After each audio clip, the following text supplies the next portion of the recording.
Fox Sports. We are Fox Sports. We are San Diego.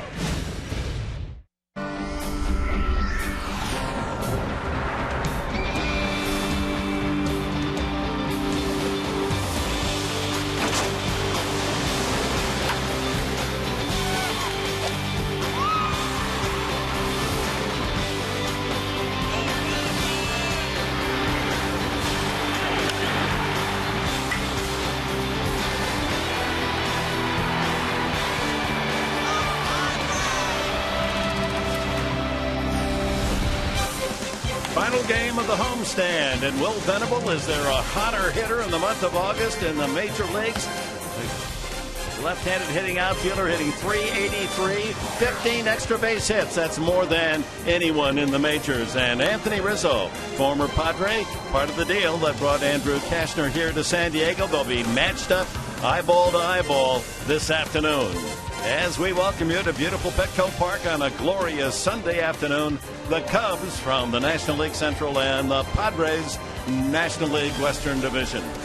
And with Mark Grant and Hall of Famer Tony Gwynn, I'm Dick Enberg. Pleased that you've joined us. Sunday, fun day. The Padres need a win to make this homestand 5-5, and they're calling on Andrew Kashner to get the job done. Majority of pitchers in the big leagues love to pitch at their home digs. And you know what? Andrew Kashner, the numbers prove just that, pitching at Petco Park. And there's a special outing today because it's a team that traded him to the Padres, that being the Chicago Cubs. But 5 home starts, the nice record of the ERA just a skosh over 2. Look at the walks, guys. Only 6 free passes in 35 innings. Andrew Kashner is evolving to a quality starting pitcher.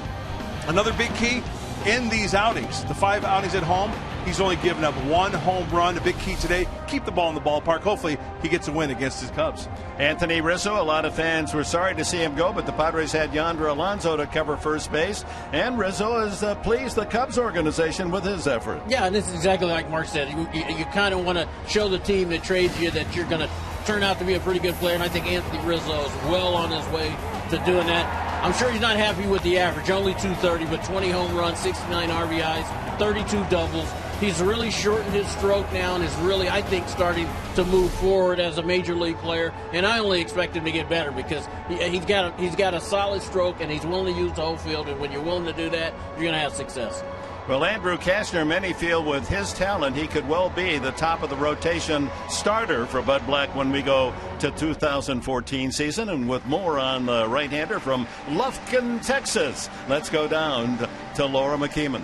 Well, thank you, Dick. And it's always hard not to get too dialed up emotionally when playing against your former team. But Bud Black hopes his starter today can keep those emotions tempered, still pitch aggressively, but not get carried away. Andrew Kashner talks about the improvements he thinks he's made in San Diego in our Geico quote of the game. I feel like I've grown a lot as a pitcher and a lot as a person. I was young, didn't really know what was going on. And I feel like I have a lot better idea of what I want to do out on the mound as far as just growing up as a pitcher. I have a lot better feel for a lot of pitches, and I feel like I've gotten a lot better since then. Of course, Kashner quick to give the credit to Darren Balsley for those improvements that he feels he's made in San Diego. And, hey, guys, it seems like he'll only continue to improve in this starting rotation. All right, thank you, Laura. The team has taken the field, and of course, the ritual of shaking hands with the military that are at each position before we start things. And here is the starting lineup for Bud Black. Well, actually, this is Dale Swaim's starting lineup for the Chicago Cubs. It's much like we have seen earlier in the series with Castro, Rizzo, Scherholtz homered in the Friday night game. Bogusevic hits cleanup. Junior Lake, good-looking young outfielder. Donnie Murphy, he's had a terrific August as well for the Cubs. Then it's Wellington Castillo getting a start behind the plate. Darwin Barney, he was the star last night with 3 hits. He knocked in 2 and scored 2 and figured in the 3-2 win for Chicago. Andrew Kashner on the mound. And here's the scouting report for the big right-hander from Texas. Be aggressive with your stuff. We know that he can do that, and don't get too amped up. We talked about it, Tony. You were never traded, but everybody wants to do well. Yeah. When you get traded, you want to do better. But when you're pitching against the team that traded you, you really want to do well. Let's see if Andrew can just keep his composure out there. Not that he loses it, but stay within himself, because he should have a good game if he's got his good stuff today. I agree. I think that's the thing that he's learned this year is that, you got to keep your composure and go out and use your stuff, have confidence in the stuff that you throw, strike one.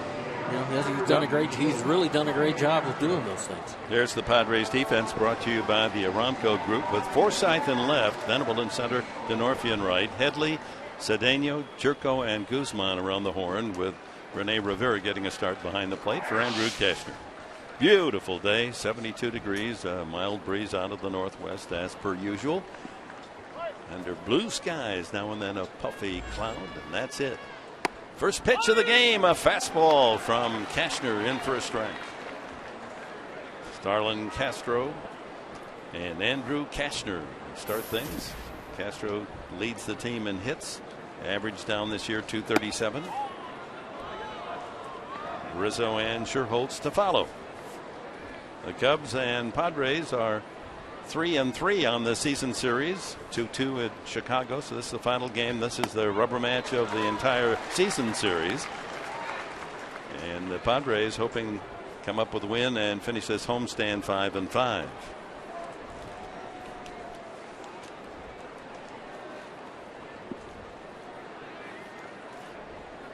A ball, 2 strikes. It's a 21st start for Kashner. He's pitched much better here at Petco than on the road. 5-3 and a 2.38 here at Petco. 3-5 and almost a 5.00 ERA on the road. That ball slapped down the right field line right at the foul pole, and it is foul. You know, we talked about it many times, but if Andrew Kashner can command that fastball at 95, 96, he can maintain that velocity. We've seen that. He should have a good afternoon. And at times, quite frankly, I like the idea of him going after these hitters with the fastball. Prove to him that they can hit it, because I think he can knock the bat out of their hands if he's got the good fastball. But he goes full count to Castro. It looked like a slider right there, missing up in the zone. Looking for his first win against the Cubs. 3 appearances, no wins and 1 loss. Rizzo waiting his turn. Broken bat, shattered, charged by Headley. Bare hand pickup and throw, and Castro is gone. I think in that shattering of the bat, it actually recoiled Castro. He didn't get out of the batter's box. Oh, that's music to my ears. I just love that. And you know what? I'm going to get that and use it as my ringtone on my phone. I like that too much. That's going to be awesome. A great pitch. I talked about command of the fastball, right? Make him hit it, right? That was in on the fist. No chance for Castro. You know, Headley made a great play on that. Yes, he did. The bare hand and on the run to throw out Castro. That's a good play. Rizzo leading the team in runs scored, home runs, and RBIs. Just 24 years of age. 2-0. The Adrian Gonzalez trade with the Boston Red Sox brought Rizzo, Casey Kelly, and Raymond Fuentes to the Padres. And Fuentes raising a lot of eyebrows down at Tucson. There's a strike. He went 2 for 5 for Tucson. He just has been elevated up the ranks from San Antonio to Tucson. And went 2 for 5, and his batting average dropped to 418, going 2 for 5 last night. That ball lined to left field, over to cut it off Forsythe, and Rizzo with the first base hit of the game. Tony, Anthony Rizzo must have been listening to I was an just going to say, we talked about this in the open. This is why I think he's going to be a good hitter. He's short in that stroke, and he isn't afraid to go the other way. And that's a fastball out over the plate. Keeps his hands inside the baseball and lines it into left center field for a base hit. And there are probably other pitchers who don't throw as hard as Cashner where he spins on that, right? And tries to pull it. Right. But Andrew's mid-90s. And you're just saying, hey, I don't have to pull him to have success. And when he was with the Padres and hit in the 100s, he was trying to pull everything. Yeah, and I think he was trying to live up to the billing that he was getting, too. He's hitting home runs in Tucson. And you know, again, it's the young players. They have to kind of learn and figure out who they are and what's going to work. And I think he's well on his way to doing that. Good base runner. You got to keep an eye on him. Fouled at the plate. And on Friday night, Sherholtz in the first inning when the Cubs scored 6 times, 3 of them on his home run to right field. Number 19 on the season.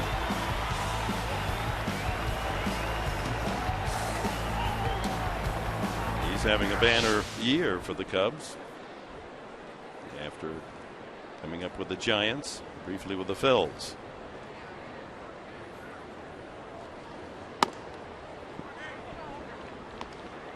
It'll be interesting as they move forward. The Cubs, that is, as they move forward.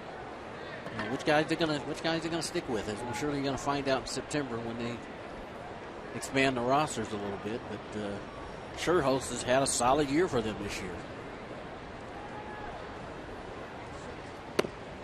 Big swing and a miss. 2-2. Some serious movement on that last pitch. Down and away, two seam. 3 miles an hour with that kind of movement. Yeah. That's scary.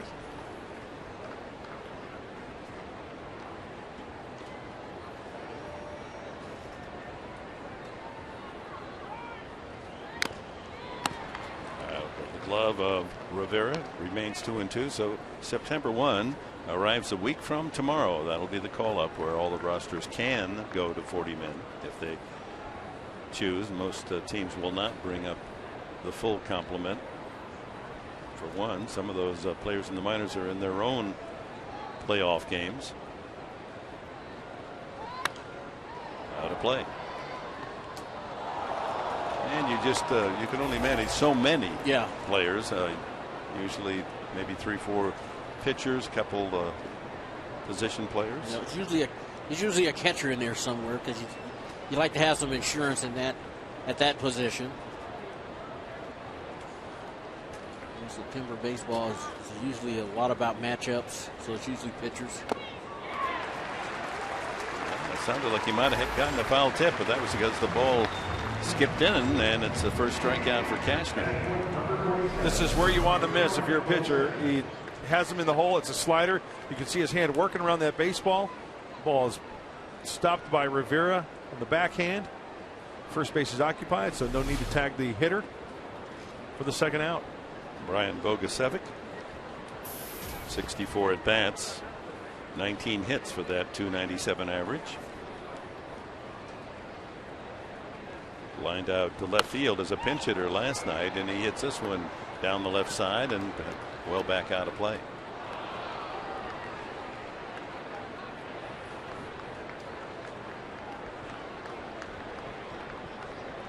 Right place at the right time for that young fan.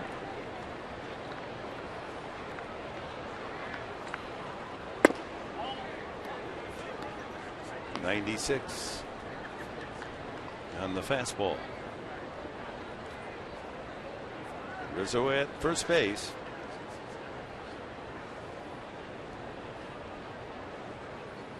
Takes a little bigger lead.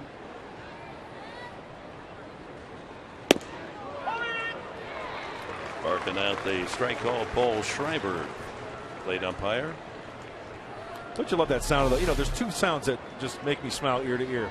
One is snapping a bat in half, and the other is when a catcher catches that ball right in the pocket. You could throw 85, 86, you hear that pop. That does wonders for the ego. Well, you had to do a whole cacophony of baseball sounds for your ring. On you know, telephone. My dad was my coach in Little League, and he used to warm me up on the sidelines, right? And he had this catcher's glove, and he could just every pitch I threw, he could just place that, get that ball in that pocket to where it was just smack. And he goes, Mark, I do that because the other team's going to be looking over saying, wow. Intimidating. That guy throws pretty hard over there. And you did throw hard. Yeah, he did. So 3-2. That'll get Rizzo a jump start at first base. So Alonso backs off. He'll play deep behind the runner. Step off. There you go. You get too big of a lead over there. You know, you could race him over to the bag possibly, or have the first baseman, Guzman, sneaking behind him.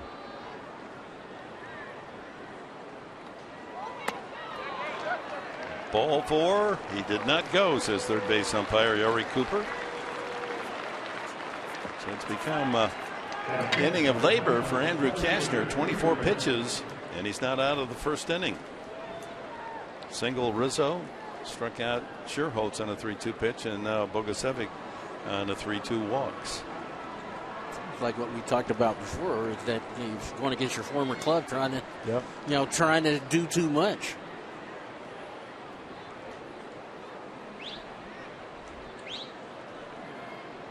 Center fielder Junior Lake. He's someone they're going to try to build around. Only 23 years of age. Good looking athlete. Sharply hit, but Headley goes to the bag with that hot shot on the unassisted play, and that's it for the Cubs in the first. DeNorfia will lead off the Padre first.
Lexus dealer inviting you to test drive a luxurious Lexus automobile today. By Petco, where the healthy pets go. And by Palmer's Insurance. Contact your local agent at 888-96. Palmer's. It's at the Aerospace Museum, Dick, here up in Balboa Park. Yeah. Of course, you'll look around, you'll find the Colonel's name there, Jerry Coleman, who's in the local Aeronautical Hall of Fame. As we check the Padres lineup, brought to you by Toyota. DeNorfia leads it off, then Venable. Super hot with the bat is Venable. Then Jed Jerko, he's come around, got the home run ball going. Chase Headley moves back into the cleanup spot with Jesus Guzman against a left-handed starter, batting fifth. Forsythe sixth. Ronnie Cedeno inserted at shortstop. Rene Rivera gives Hundley a start off, and Kashner will bat ninth. DeNorfia, especially tough against lefties, hitting .270. All 9 of his home runs against left-handers. As we look at Chris Russin for the first time, he's from the Detroit area, Dearborn, Michigan, and a product of the University of Kentucky. Line to right field, and that's pretty deep. Sherholtz has room at the edge of the track to make the catch. Well, here's the scouting report for the Michigander, Mr. Edberg. Is that right? Michigander? Yeah. Chris Russin, he throws a fastball, cutter, change, a curveball, and a slider, but the command is key. He's got an average breaking ball, and he's not overpowering. Tony, would you like to elaborate on that? Which means he's a soft tosser. Exactly. So you got to stay back, and you got to make him come in the strike zone. Right, Tony, because he's only going to top out about 89, 90 miles an hour. So that's why he has to really locate. He was a 4th-round pick of the Cubs 4 years ago. Here's Will Venable. .273 now his average. And he is done especially well, and the good news is against left-handed pitching. Tony, in the last 15 games against lefties, hitting .414 with 5 homers. Infield shifted over as if he's dead pull.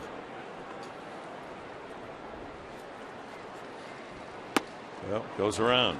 Home run last night for the Padres' first run against left-handed pitching. Wow.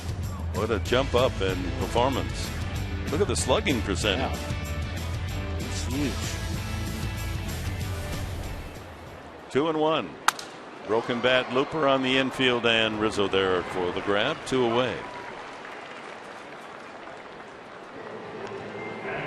Brings up Jed Jerko, and the Cubs defense brought to you by Hyundai. Bogusevic, Lake, and Sherholtz left to right in the outfield. Rizzo at first, Donnie Murphy over at third, Castro and Barney, the double play combo up the middle, and Castillo behind the plate for Chris Russin. It's his 8th start for the Cubs, his first time ever against the San Diego lineup.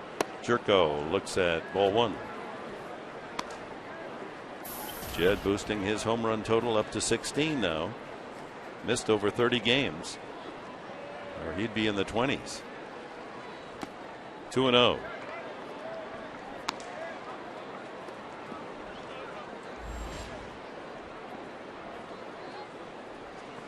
Good homestand.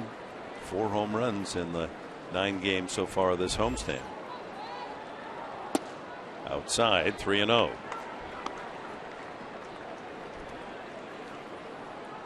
Day games, the Cubs on the road are 11-11, but at home 13-26.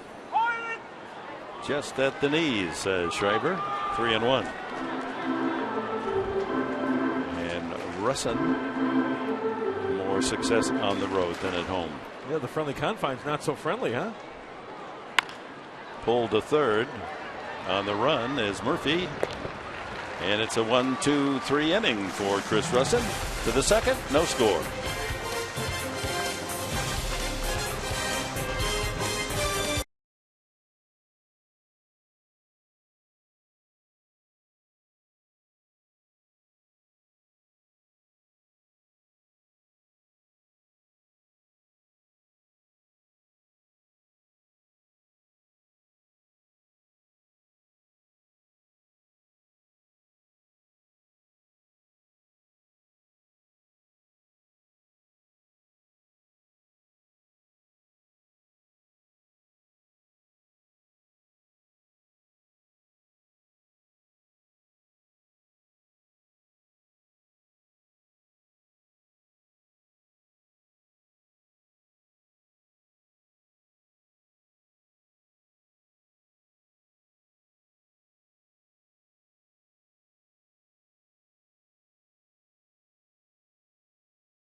Tyson Ross trying to pop in the seats.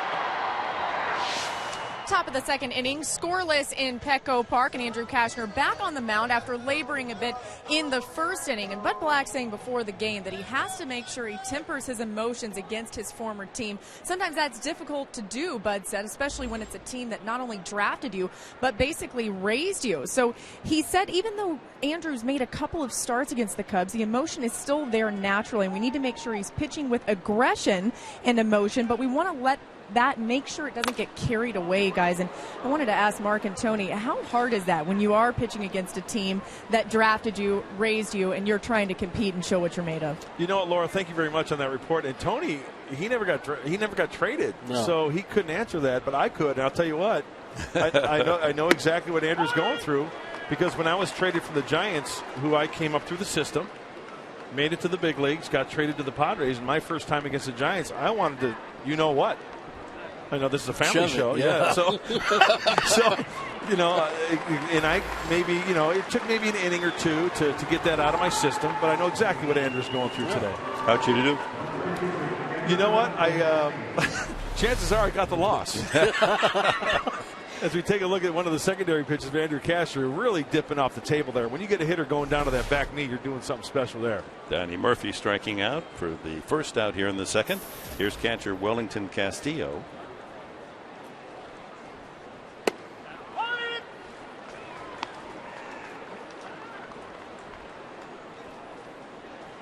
Kastner, lanky 6'6", 219 pounds.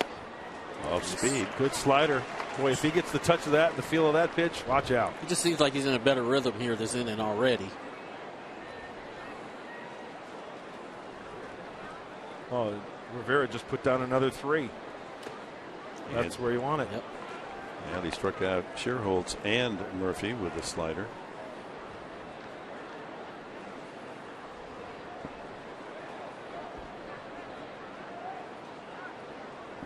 Fastball away.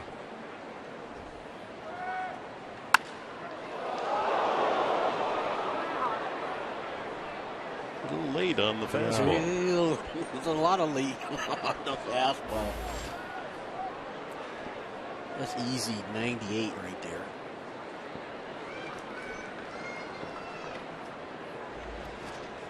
Kastner grew up in a family that owned a mortuary, and Really? one of his jobs as a kid was digging graves, maintaining plots.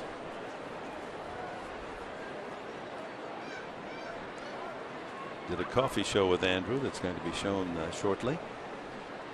Swing and a miss. A couple of strikeouts here to open the second. He said he also had in high school enterprising mowing business. He had a big mower, needed to mow lawns. He told me, hard to believe, he said one weekend I made $1,000 just mowing lawns. Now those are big lawns, mind you. Huge. Texas. Hey, he's an entrepreneur earning some cash, no pun intended, when you're a youngster. Learning about hard work, right? That's a good thing. Absolutely. Darwin Barney, he was the thorn in the Padres side last night with 3 hits, a home run, an RBI double, and he scored what proved to be the winning run in the 3-2 Cubs victory. Inside edge. We're talking about Kastner. I remember him at TCU when he was a closer at TCU. And, you know, you come in for an inning and you're throwing 98, 99 miles an hour. And, you know, for one inning, I just didn't think very much of it. But seeing him evolve into what he's become. Barney with his home run last night that gave him the lead. But seeing where Kastner is today, I mean, he's getting to be that complete guy. Did you see that kind of talent? You know, I didn't see him as a starter because we had only seen him as the closer. But I didn't think, I thought he would be a closer at the professional level. And when he went to the Cubs, that's what I was thinking. He was going to probably be their closer. And he was used as a relief pitcher, Yep. never quite to be the closer. You know, since we have Houston Street on this club as well, and he's told the story, I don't think I've ever heard a story like Houston Street's to where he was specifically a closer through college. Yeah, because there was no other Right. position available. And then that's the way he was, in the minor leagues and his big league career. Yeah, freshman in Texas. He Yeah. wanted to start. Strikes out the side. Andrew Kastner gets Murphy, Castillo, and Barney. 4 strikeouts in the first 2 innings for Kastner.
one of this year's Fox Sports supports charities. Johns Hopkins is at the forefront of groundbreaking research into autoimmune disorders like multiple sclerosis and lupus. Join us, won't you, in the fight against autoimmune diseases? Donate now by visiting hopkinsmedicine.org/Fox. Dick? All right, Chase Headley. Mark Grant will lead off.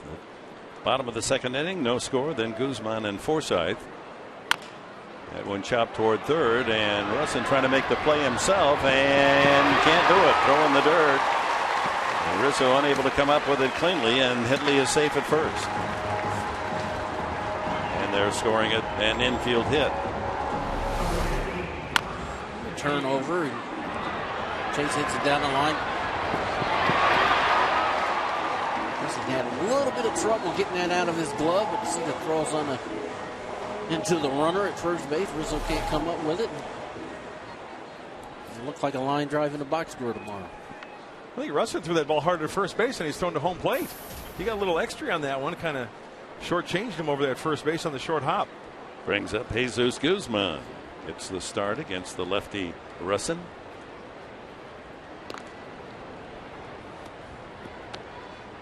The Padres have the bags packed, and Brian Perlman, the traveling secretary, equipment manager, has the buses ready to go to the airport right after the game and then on to Phoenix.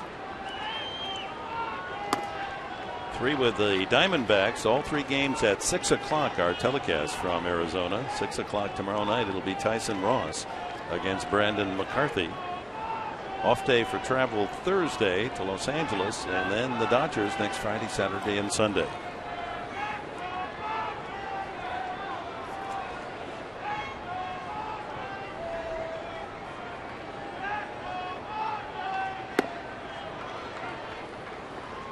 Two and 0 to Guzman.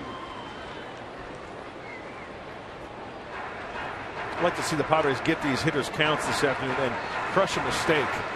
Make some noise. Have this crowd get up out of their chairs here. Heard a gentleman down there trying to get it going there. Let's go Padres.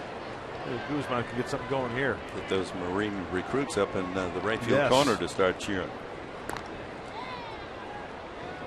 Great to have them with us on this Sunday as always. Hope they have a good time.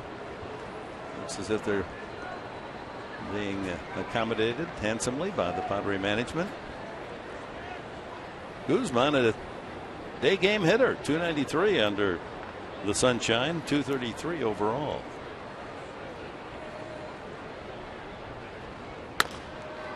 That'll be out of play. So statistician extraordinaire Mike Trussell said that in your debut against your former teammates, the Giants with the Padres, 7 innings, you allowed only 3 runs, 6 hits, no support. You lost 3-1. Really? Yeah. Bats were cold again, huh? That was typical back then. That's why we made that deal. I'll bet you Tony Gwynn drove in that only run, too. No, I bet I did. 3-1 now to Jesus Guzman with Logan Forsythe on deck. See, that's the amazing thing about technology and the internet these days and all these websites. You can find out everything, pitch by pitch, back in the 80s. I don't want them to do that, honestly. You know, Dick was talking about how Brian's got the bags packed and the bus is ready. I'm glad I don't have to get That's what you don't miss, huh? No, not at all. We're going to miss you, though. I love doing the games. I just, you know, the road is not a fun place anymore. 3-1. And ball 4. Borderline call, and Guzman has the walk. First from Russin. 2 on, no one out for the Padres here in the second. Like a backdoor slider or something, huh? Backdoor, yes. Working around it. Cutter could Maybe be. Got around it a little bit. He wanted that call. He didn't get it. So. Now that'll bring up Logan Forsythe, as Bud Black has loaded the lineup with right-handed bats today. The only lefty, Will Venable.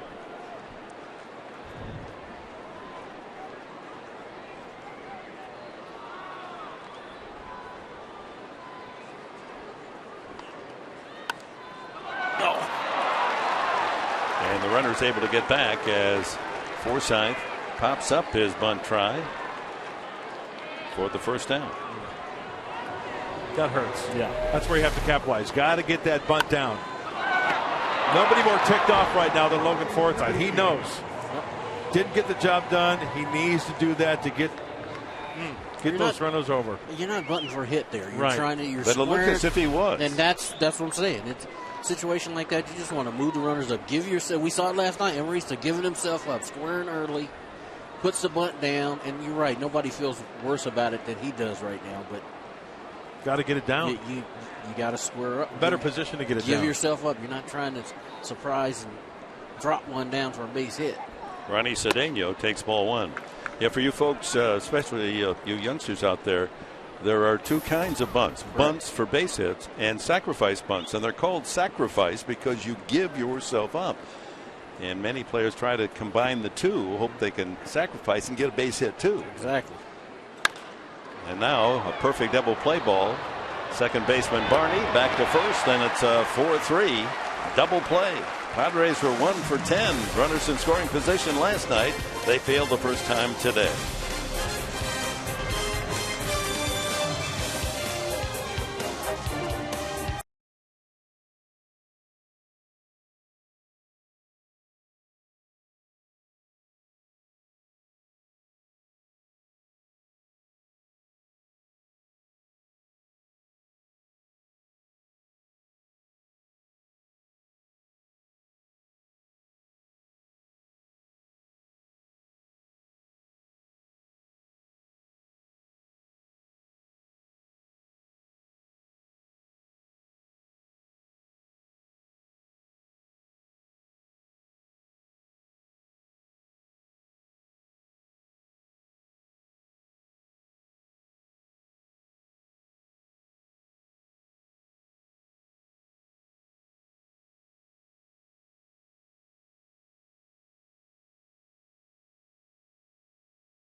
Light on Sundays, of course, at Petco Park. Padres wear their camouflage uniforms, and we salute the services of our armed forces. And today, U.S. Air Force Day, and the salute to the men who fly and protect. And we're pleased to have Master Sergeant Brandon Bennett with us up in the booth. But earlier, he had some duties. He's getting the sign. Come set. Nice leg kick, getting up top there, Master Sergeant. Nicely done. Congrats.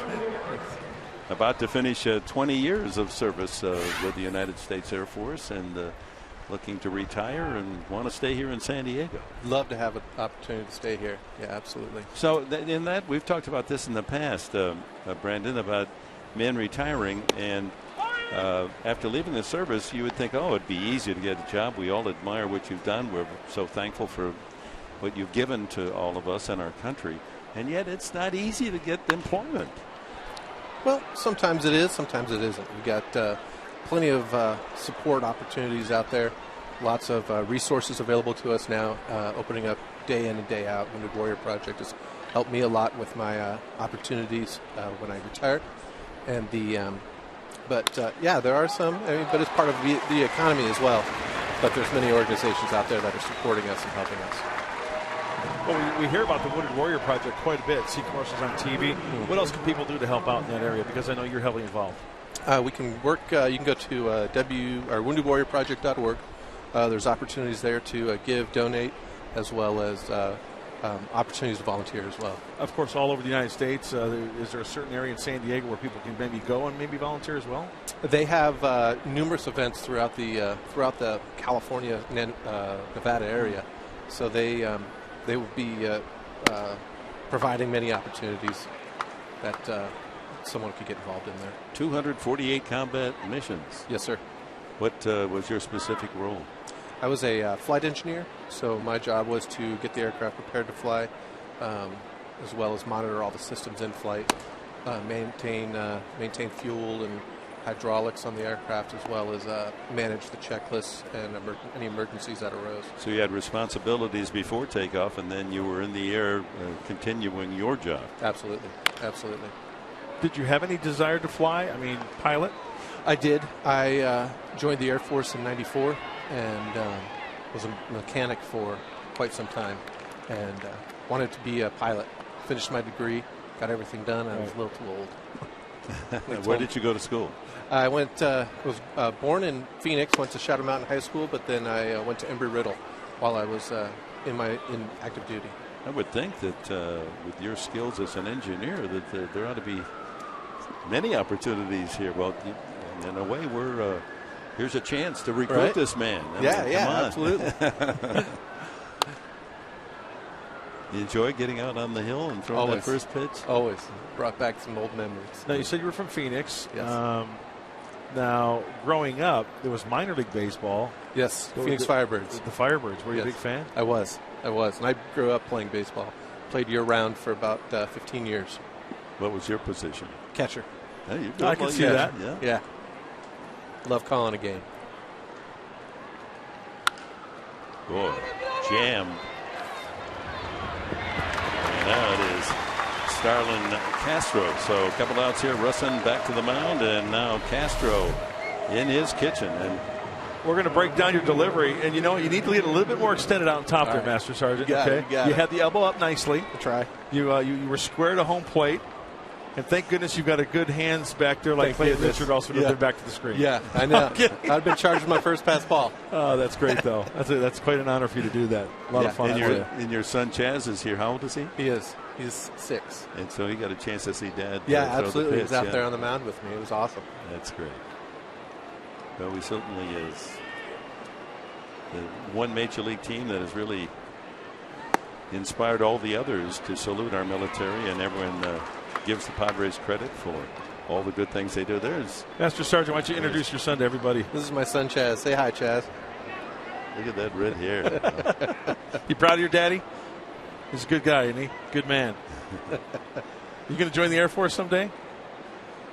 Yeah, he wants to be a pilot. Or be a big leaguer. He'll play baseball? Yeah. Hey, you might be able to do both. Yeah, absolutely. Go to the Air Force Academy and play baseball there. Get in your service, and then afterwards, guys like Roger Staubach served in the Navy for 8 years, and then came back to be a Hall of Fame quarterback. Yeah, absolutely. Rizzo singled his first time up and fouls that back. Have you got a chance to meet the Colonel, Jerry Coleman? I did.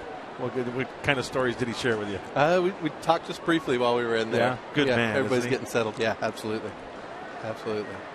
We showed some shots of the Aeronautical Museum here at Balboa Park. Have you had a chance to see that? I haven't been out there yet. No. You'll enjoy taking your children there. We'll be there.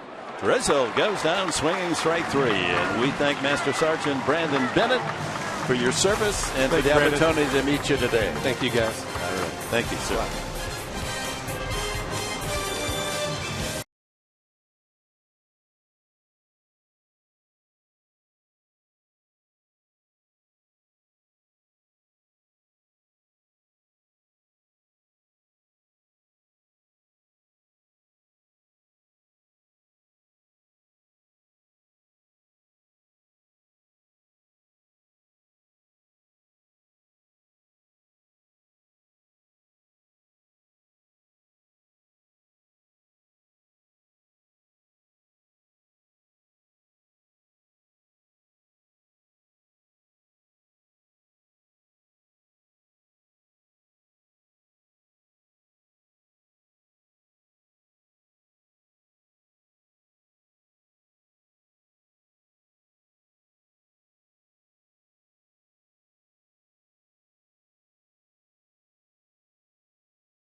For our AT&T Twitter poll question, because the Cubs are in town, we're asking you about your favorite movies that were filmed in Chicago. And here are your choices. Ferris Bueller's Day Off, hashtag Ferris Movie. The Untouchables, hashtag Untouchables Movie. The Fugitive, hashtag Fugitive Movie. Blues Brothers, hashtag Blues Movie. And Risky Business, hashtag Risky Movie. So tweet in your choices and tell us why. We'll have the results later on in the show. And guys, I don't know about you, but I'm going Ferris Bueller on this one.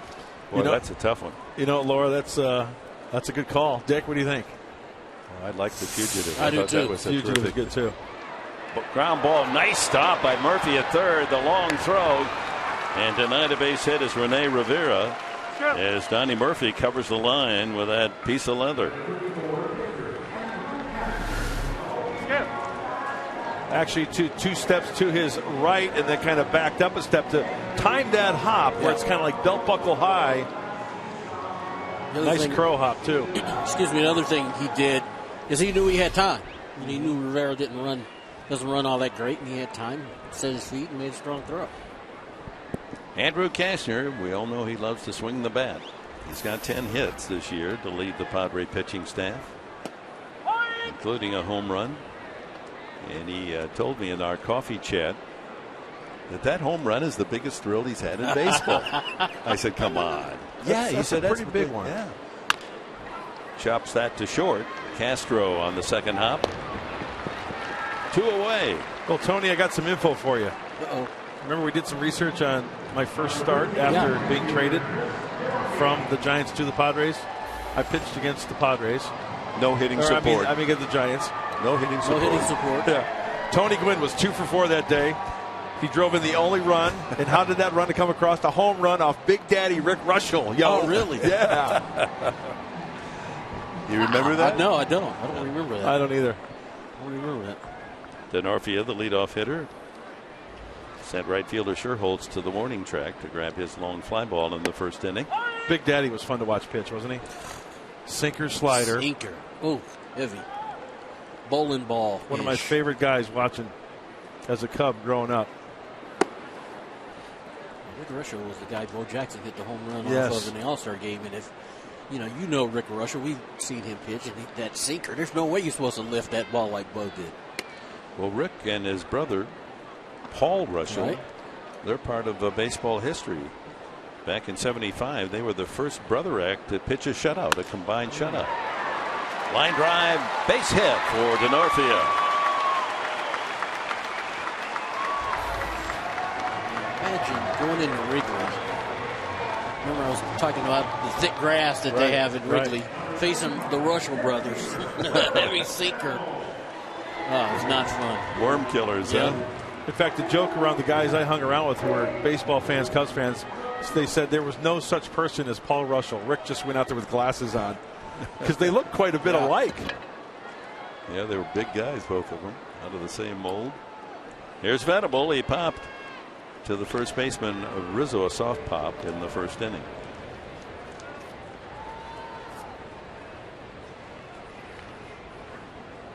"15 extra base hits in the month of August. That's more than Chris Davis, more than Miguel Cabrera.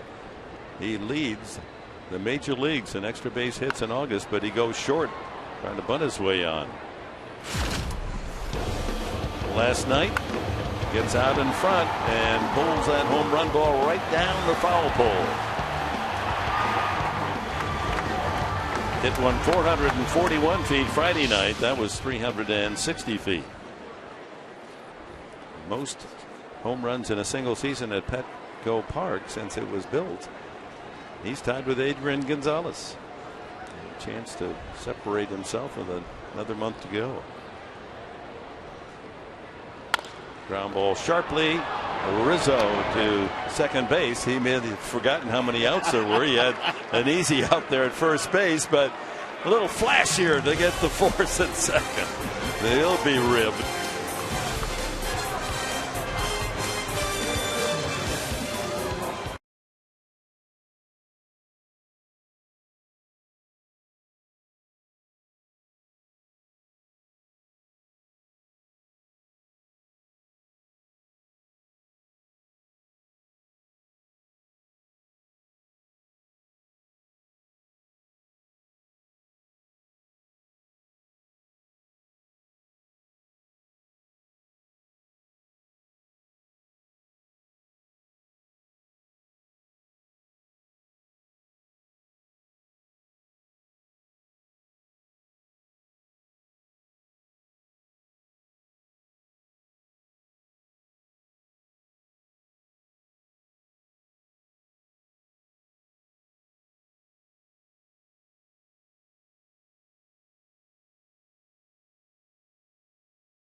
Cubs. No runs, 1 hit against Andrew Cashner, Mark Grant. And he has fallen into a groove. The first inning, he gave up a hit. He walked the batter. He left 2 on base. But after that, really settling down. 5 strikeouts. We talked about the secondary pitches. And in the second inning, the slider's really coming into play here against these Cubs. And also the spotted fastball into the righties. He's broken 2 bats. Great two-seam action on that 95-mile-an-hour fastball. And there you see the breakdown. 5 strikeouts, 4 grounders, no flyouts. That means he's getting good action down in the zone. Making some quality pitches. Just better rhythm. Yep. Since the first. Sherholtz, Bogusevic, and Junior Lake. They hit in the top of the 4th inning. Sherholtz struck out the first time. We talked about the two-seam action. Look at the action on this pitch to Rizzo last half inning. That's 95, yo. Down and away. He wanted it in, but still. Kept it down in the zone, and Rizzo swung right over the top of it. Didn't miss by much. 94. That was a strike. My goodness.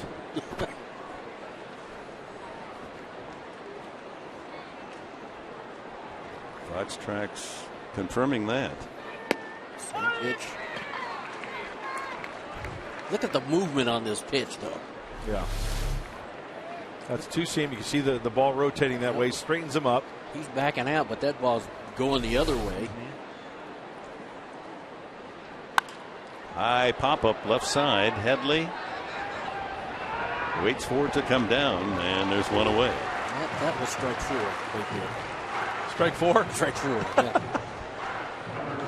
Here's Bogusevic. He walked the first time. Only 2 base runners allowed by Cashner back in the first inning. Rizzo singled to left and a 2-out walk to Bogusevic. But since then, 8 straight retired by the Padre right-hander. And I say that because as a pitcher, and I'm sure every pitching coach you ever pitched for said this, is that you're going to throw pitches and sometimes you're not going to get the call. Right. You just got to go to the next pitch. Yeah. And, that's tough sometimes. And it is, yeah. especially, when you get into those jams. But that ball broke back right over the heart of the plate. He didn't call it. Okay, no problem. Go to the next pitch. 11-13. First pitch strikes for Cashner. He jumps quickly in front of Bogusevic. 2 strikes. It's got to be the same way from a hitter, Tony, isn't it? If it's a ball off the plate and it's called a strike, that's got to eat turn at the you. page. Yeah, I only would fuss sometimes because sometimes it would change the whole at bat. Right. But most of the time, you just go on about your business. High fly ball to center, hit well, but room out there for Will Venable right at the edge of the warning path. 9 in a row for Cashner. Keeping the ball down nicely. Two-seamer. Look at on contact. That's at the knees or even below, out front just a little bit.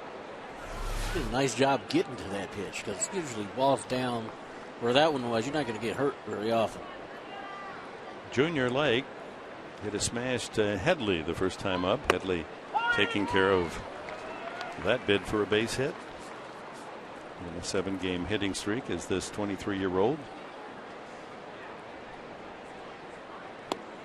Yeah, the defense never a question for Lake. I mean, that's what the Cubs have been saying about this youngster. It's all about adjusting to the big league pitching. And he looks really athletic. 6th time that Cashner's had a 0-2 count. Wastes the slider outside.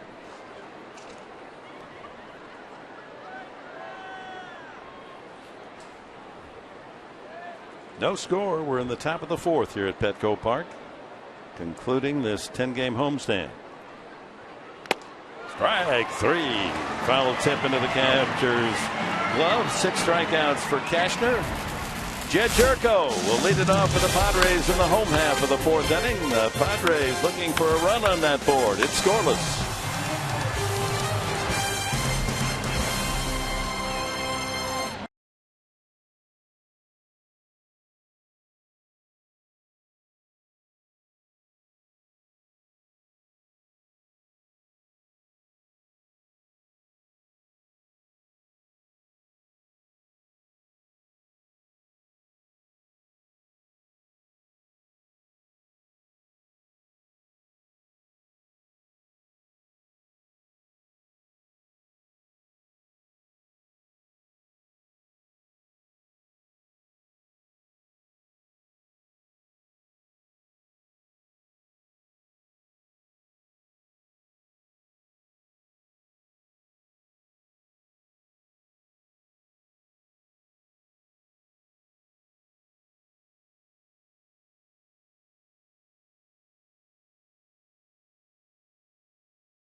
usual, a salute to the Marine recruits and drill instructors, Company D, 2nd Recruit Training Battalion, with us on this Sunday. Saluting overall the Air Force, U.S. Air Force, but also the Marines getting their usual moment in the sun with the Marine hymn. Always great to have them with us. Jed Jerko grounded to third his first time. Chris Russin has allowed only 2 hits, singles by Headley and Denorfia. Since the All-Star break, Jerko there with the big boys with 8 home runs. Paul Goldschmidt leading the way.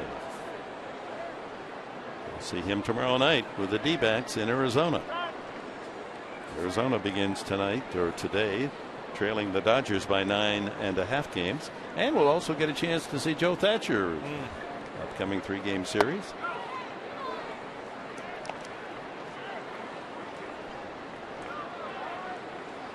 Six o'clock on Monday, Tuesday, and Wednesday night. Our broadcast time here on Fox Sports San Diego.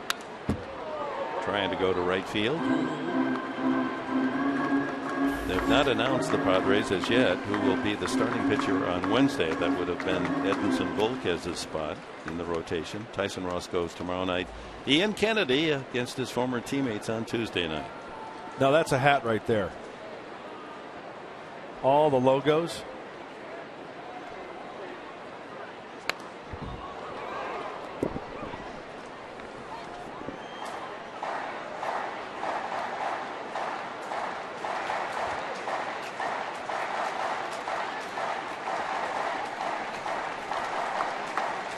No score in the ballpark that is toughest to score runs in the major leagues.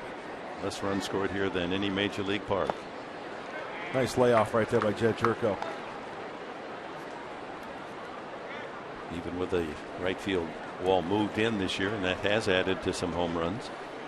It is a pitcher's park. Yeah, you know, they've done such a fine job with that jack deck out there, and it just makes it look like that's the way the ballpark was built.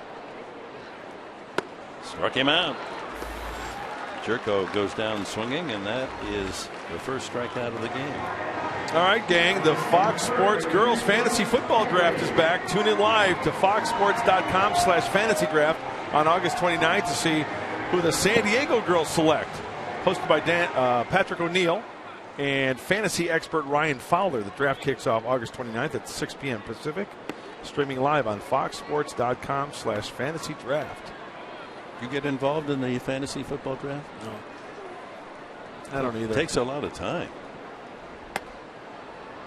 But I have friends, they're just into it right up to their kneecaps. When I played, we had a fantasy football league. It's huge right now.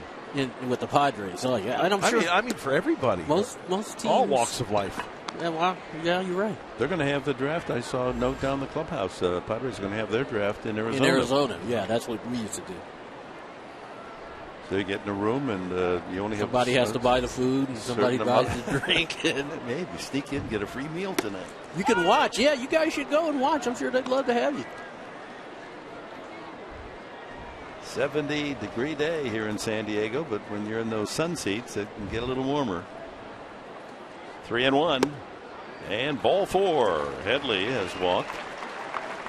That's the second given up by Chris Russin.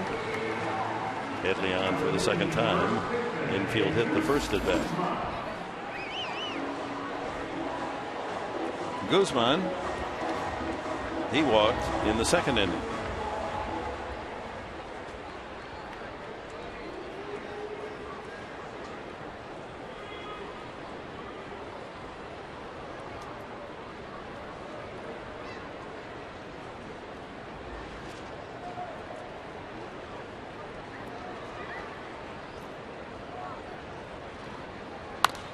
Out of play. Did you ever see the breakdown of your average, Tony, day games versus night games? Was it about the same, or did you do better? I would say I probably did better in the daytime, but I loved playing at night. I wasn't really a daytime. I didn't really like hitting in the daytime. But your own just metabolism, or just because, my eyes. I used to squint in the daytime, and until you wore glasses I started later, wearing right? sunglasses, and I learned to relax a little bit. But I thought I saw the ball much better at night.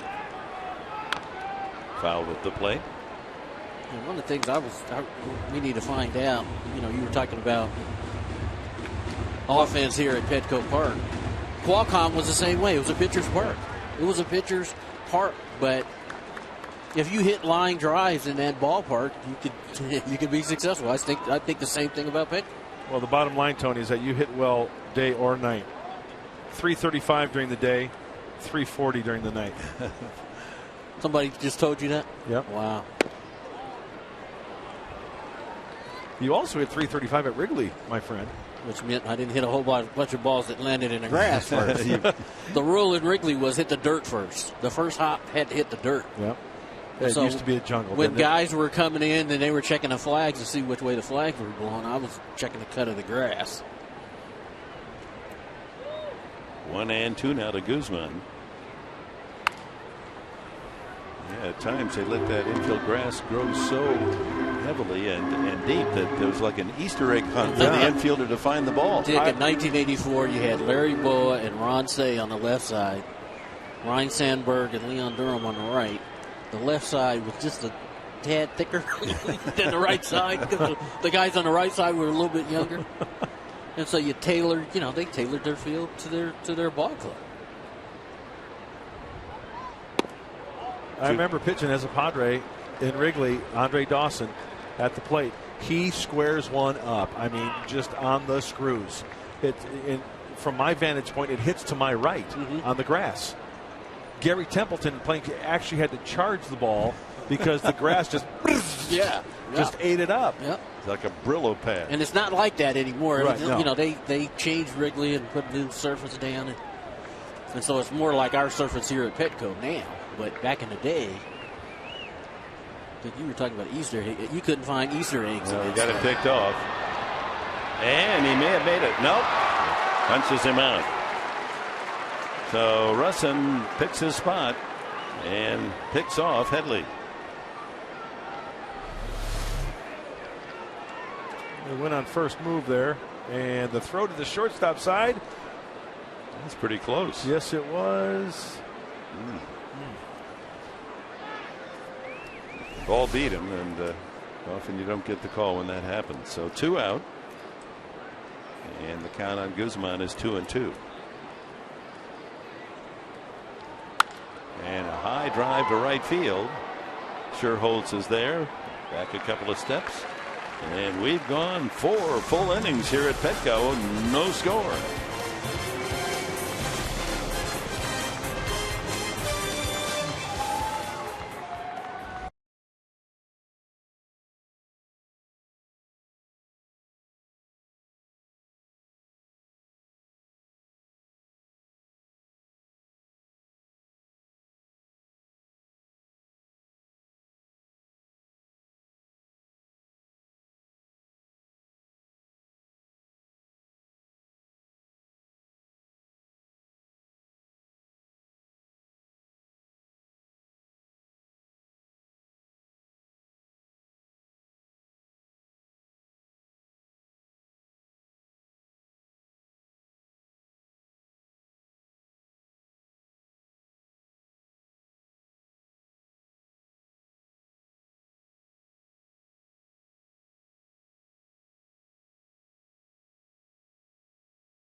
between the Padres and the Cubs.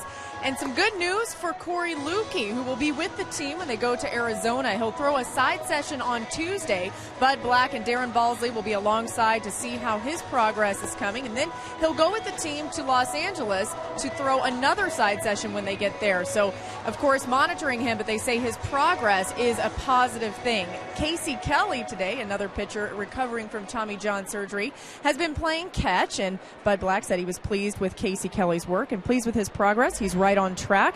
And then also another thing to look out for, Carlos Quentin may run in Arizona. It will either be in Arizona or LA, Dick, but they are hoping, optimistic, that it will be in Arizona. Well, much to monitor as we move into the final month of the season. September 1st is a week from tomorrow. And when you think about the pitching staff next year, you've got the development of Cashner and Tyson Rossi and Kennedy.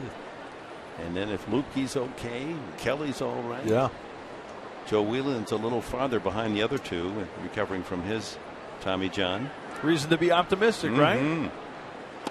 I was watching Casey Kelly play catch today out in right field, and he looked pretty comfortable throwing. Yep. So hopefully that's a good sign. Donnie Murphy leads off the Cubs' 5th inning. He struck out the first time. Cashner has 6 strikeouts through 4 innings. He's walked 1 man and allowed just 1 hit. Anthony Rizzo single in the first.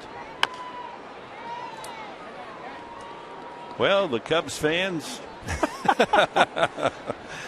you never know. Wait till next year. It's great.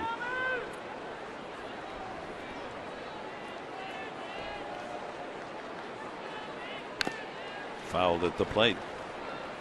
Murphy, Castillo, and Barney against Cashner here in the 5th.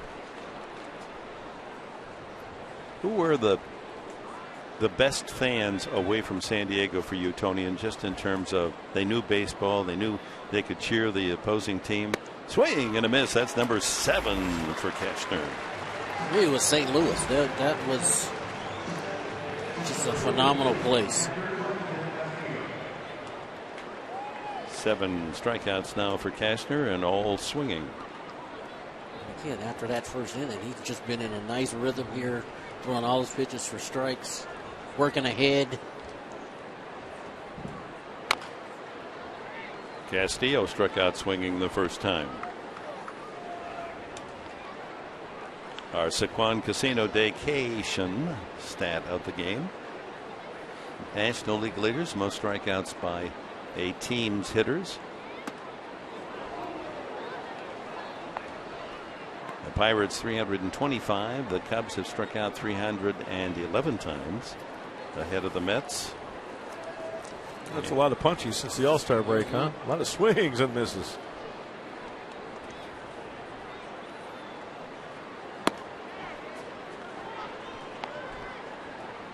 On the season, the Cubs strikeout total 978. The Padres 1,019.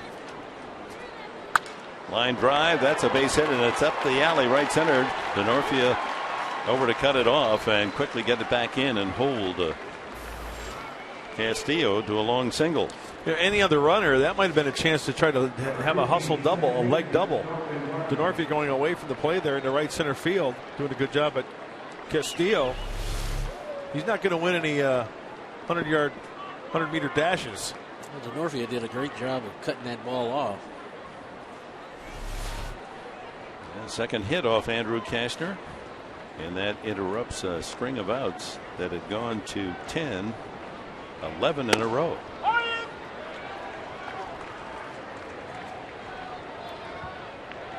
Darwin Barney struck out swinging the first time.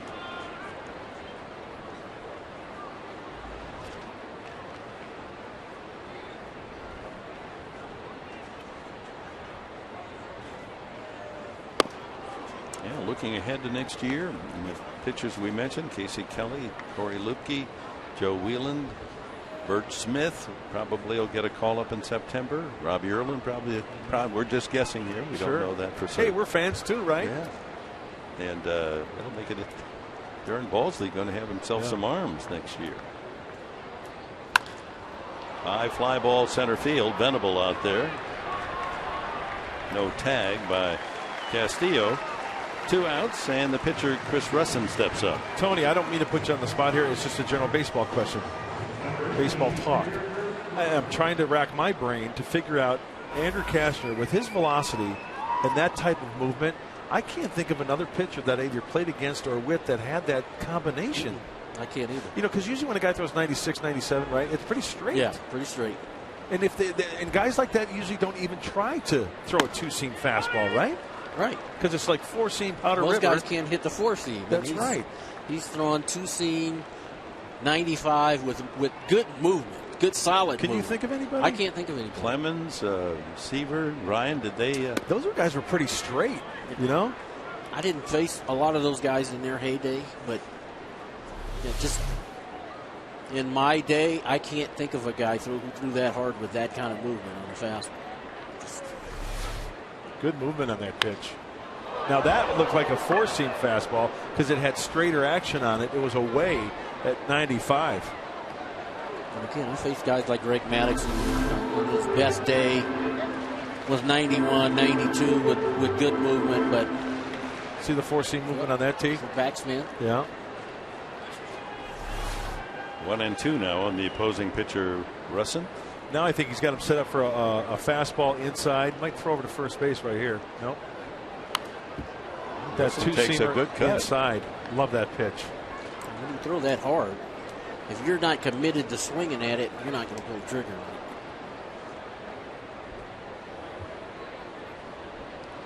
it. Russin coming into the game 1 for 11.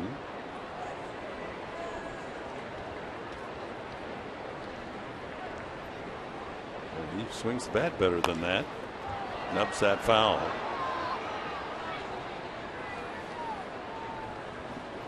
Former Kentucky Wildcat. He feels comfortable in that blue uniform. Hey, what movie did you pick on the Twitter poll? Was it The Fugitive? I didn't really pick it, but I did that comment. I liked it. Yeah. Mine's Blues Brothers. Come on. Joliet Jake, Elwood Blues. I thought you said for you. No, I picked Blues Brothers. We'll see what Getting out of the fans Joliet think. prison at the first scene of the movie. Picking up his brother in the black and white. Fly ball to left field. Forsythe there. And we're at the halfway mark in this one. 4.5 in the books. No score.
Diego brought to you by Sequan.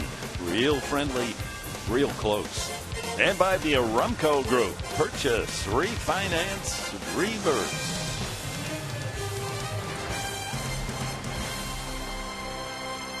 Bottom of the 5th inning. Padres and Cubs in a scoreless deadlock. Logan Forsythe, Ronnie Cedeno, and Rene Rivera at a bat for Bud Black's crew. Only 2 hits for the Padres. Headley an infield hit and a single by Denorfia to right. Rizzo a single to left. And a base hit Castillo to right field in the top half of this 5th inning. That's been it. Well, Chris Russin, who's 2 wins and 3 losses. Nice ERA of 3.08 coming into the game. Doesn't overpower you, but he's shown that he knows the definition of pitching. Yep. And Tony, goes back to what you're talking about, how a hitter has to realize and be willing to go the opposite way. A soft tosser, maybe down, maybe Logan Forsythe thinking right center field here. Tried to bunt his way on, sacrifice situation, and popped up to the catcher first time. Padres' best opportunity in the second. Headley safe on an infield hit leading off, then Guzman walked. So first and second, no one out. But Forsythe bunted on a pop fly to the catcher, and Cedeno hit into a 4-3 double play. Ground ball left side. Castro into the hole for the first down. Cedeno, the hitter.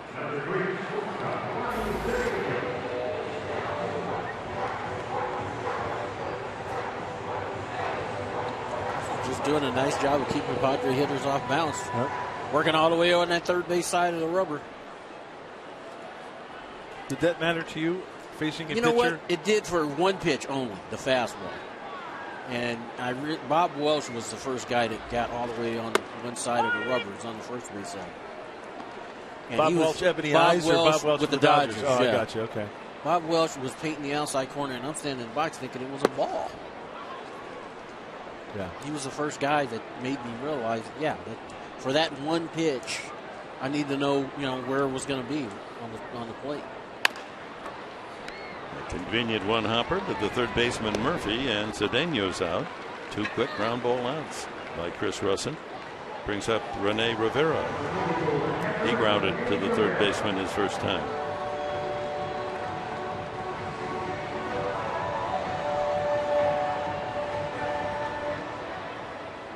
Seven groundouts for Chris Russin.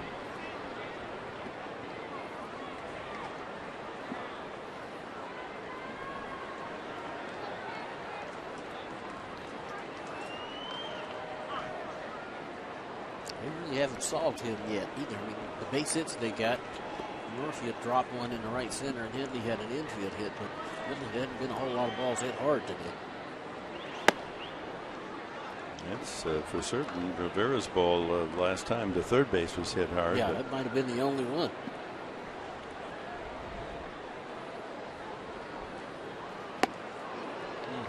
One and one. You know who Russin it just occurred to me. You know what kind of reminds me a little bit of? Wade LeBlanc.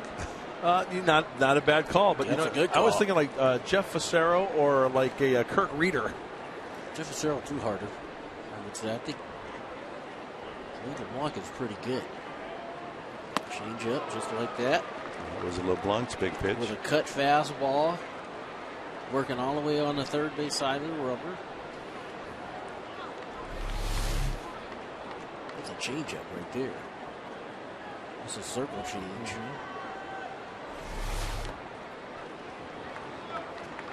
Both pitchers working at a nice pace. 2-2 now to Rivera. 2 outs, bases empty. The Cubs nothing and the Padres nothing.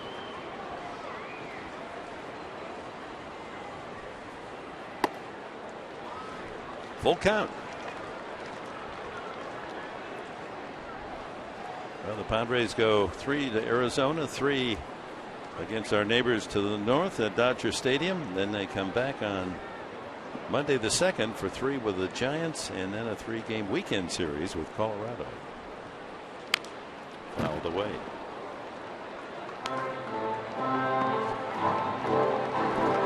Only 13 home games left after today's action. I hope you're making your ticket plans. Come out and join us at beautiful Petco Park. Whether you're sitting out there in the picnic area or in the first row of the box seats.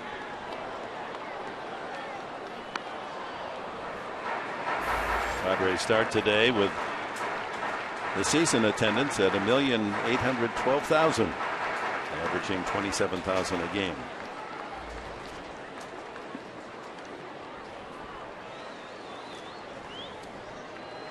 Three and two again to Rivera. Struck him out. Second strikeout for Chris Russin. He has retired the side in order again.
Into the sixth inning, Andrew Kashner has struck out 7 Chicago Cubs, walked only 1, allowed a couple of singles.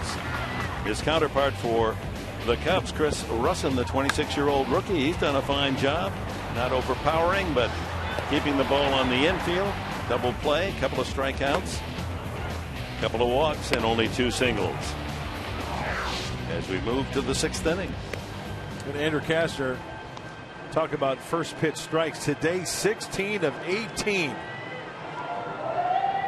He's doing a fine job. In pitch count, 81 as he starts the sixth inning. And Dick, as you mentioned, with the strikeouts, kind of brings up that pitch count. Well, the 2 games of this series have been tight. The Cubs, of course, scored 6 in the first inning on Friday night against Volquez, but the Padres with a great rally, the best of the year, won 8-6. And the Cubs edged the Padres 3-2 last night, and here we are scoreless on this Sunday finale. The Colonel, Jerry Coleman, getting some day action in. Sports spieling on the radio side. Yeah, 41st season for Jerry Coleman, working in the broadcast booth for the Friars. There you can hear him right now. Now see Rizzuto. He would always shade over here, and then I'd throw the ball. He liked it up around the letters. That's one of those situations where I wish I could jump in the time machine and go back and watch Jerry at his prime. He could turn it. He could turn it. I know, yeah. And he makes fun of his hitting, but in that lineup, he could move the ball around. He could play hit and run with him, and didn't he?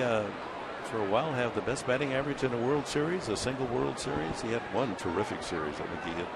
Yes, he did. 500.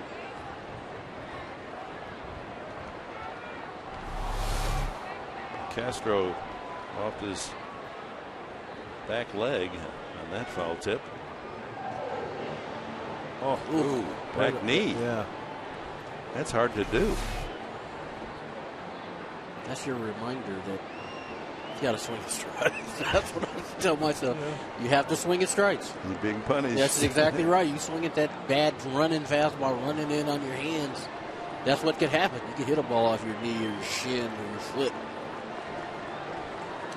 You know what that's like, Tony? You go into the garage and you go to the. Continue on, Professor. You go to the toolbox, you get out a hammer, and you hit yourself right there with it. That's exactly what that's like. Yeah, you never heard that one, did you? 2 strikes the pitch, and it's fouled away. Hey, and I like Cashner going right back in there, Yeah, right? The hitter might be a shoot, little yeah. reluctant. Oh, no, you're going to go back in there. I might foul tip it again. Of course, that's what you do. Absolutely. If you're going to continue to swing at it, I don't have to throw you a strike. Now go fastball away or a slider away here. Oh, he went out to See, his heart, chase that one. His heart was in it, but his behind wasn't.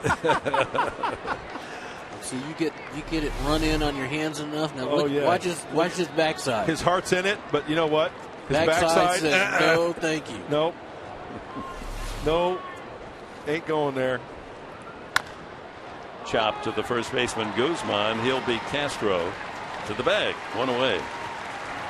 That's kind of one of the fun things about baseball when you're sitting on the bench, or like I would be standing in right field, and you see that, and that helps position yourself. Pitchers see that. They see guys, behinds going the other way, and that kind of helps you to figure out what you need to do to get him out.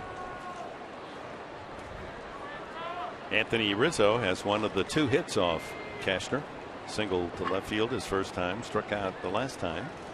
3 for 10 in the series for Rizzo. As an RBI last night, the looping single to left field that proved to be the game winner. Singleton scored in the first inning on Friday night.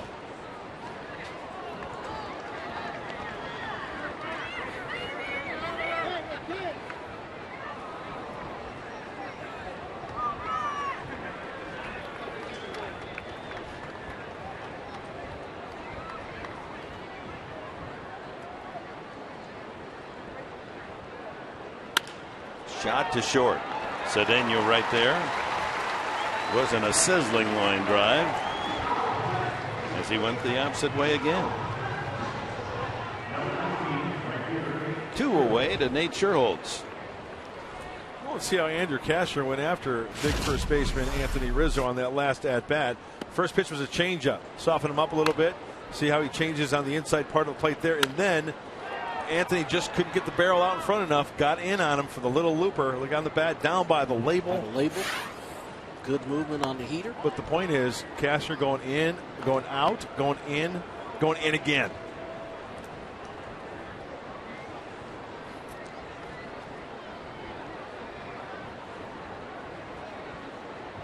Just like the door at the maid's quarters on your floor in Phoenix. In, out, in, out, in.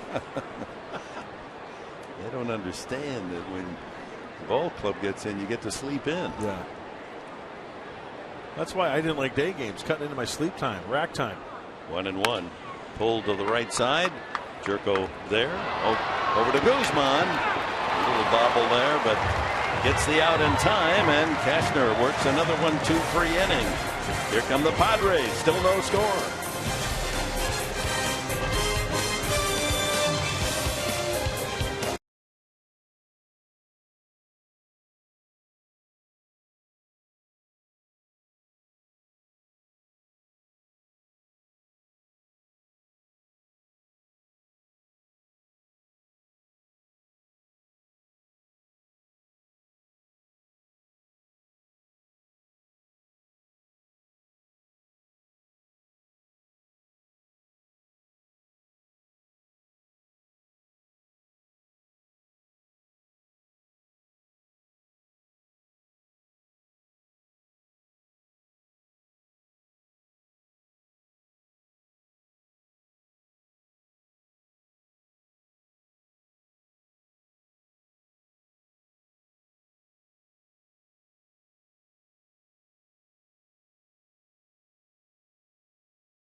have Chargers Insider coming your way next Wednesday, August 28th. It'll premiere 5:30 p.m. and 10 p.m. on Fox Sports San Diego. We'll have sit-down interviews with Coach McCoy. Also, in our first edition, we sit down with Phillip Rivers and GM Tom Telesco.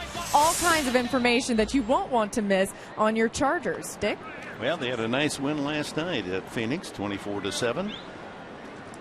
Good blocking for the quarterback, Phillip Rivers, and a little better running game. The defense was sharp. I like the third-string quarterback, the kid they drafted late out of Southern Utah. Looked like he might be a player. Good arm. Got home in time to see the last quarter and a half. Yeah.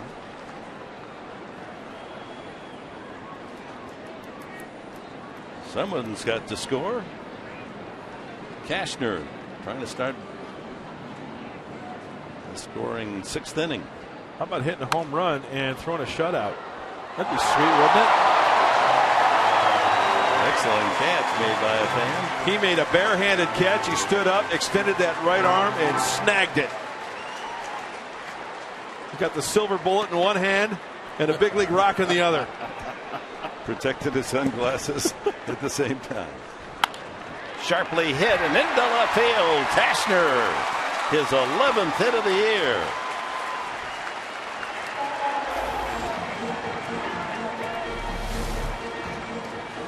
Got on top of this fastball right here and just hammered it in the left field for a base hit. I mean, watch the way, I don't know if we have a shot at the way he rounded first base, but he went around first base like he was thinking about going for 2. I wouldn't doubt if Andrew Kashner's talking to Dave Roberts over there and said, "You want me to go? I'm going to try to steal second base." He's as fast as he can run now. Anybody on the club. Yeah. Denorfia, long out to right and then single to right.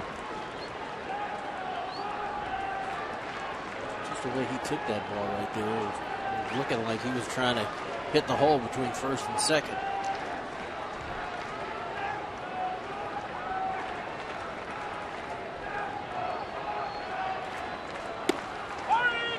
Catches the outside corner. Cut fastball. You know, Tony, as you mentioned that, I would love to see Chris Denorfia either split that right center field gap or just a little bit down that right field line and watch Kashner go from first to third. See that speed. Taking a more aggressive lead now. We've seen Russin has a good move.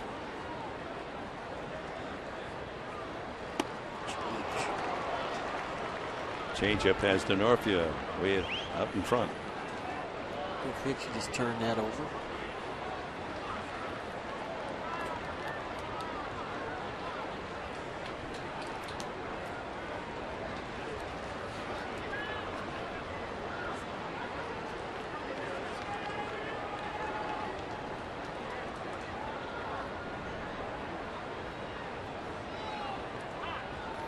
He's certainly working the left coast there, isn't he? Look at that. All those pitches right on the left side of the strike zone there, up and down the west coast. From Baja to the Canadian Rockies.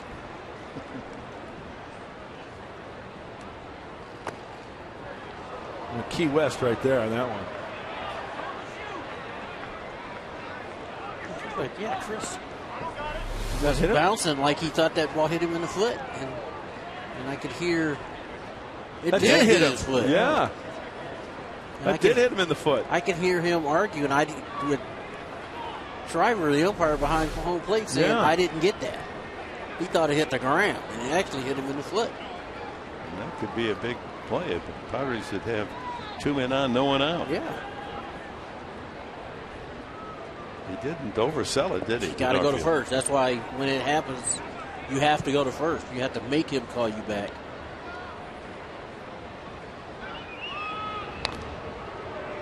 You could see Rizzo get down in almost a crouch to catch that ball as the sun now is moving toward that left field corner, and of course you can see the shadows right into the eyes of the first baseman.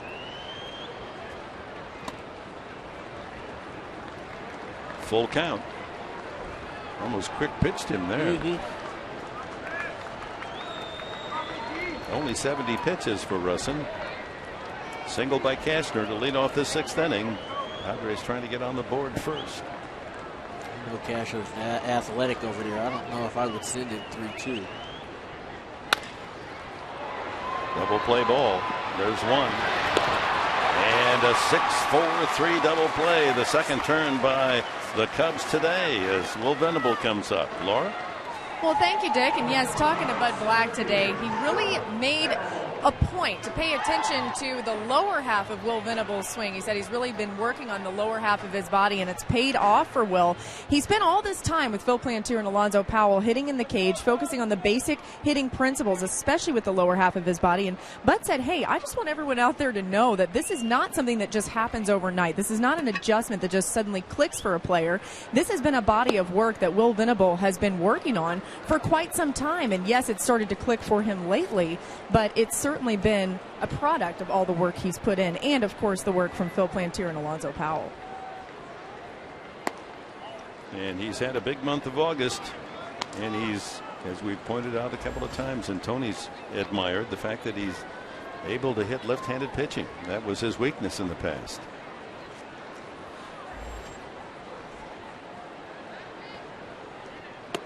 And 3-0 the count. And it was against the left-hander Friday night that Venable hit one a mile, 441 feet deep into the right field seats. Number 19 on the season, and a 4-pitch walk to Venable. And that double play really key in this inning. After Cashner had singled, Denorfia wrapped into the double play, and now with 2 outs, Venable aboard. Good base stealer, and Jerko the hitter. Third walk from Russin. 3 walks, 3 hits is all allowed by the 26-year-old lefty. Jerko has grounded out, struck out. Modest shift, big hole on the right side. Second baseman Barney playing almost behind second base, and with Rizzo holding on the runner. Look at that hole. Look at how big of that hole is right there. Huge.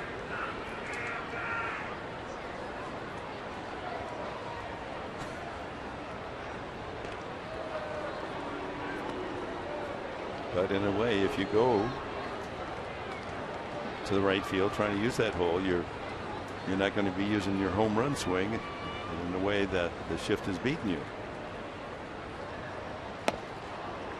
Off speed, change up at 78. See, I don't think I think your average guy goes up there. He's not worried about that shift. You just do what you do. You know, if you're a guy that can control the barrel and bat a little bit, now now that how they shift might come into play, but he had Venable going back to first base on that pitch.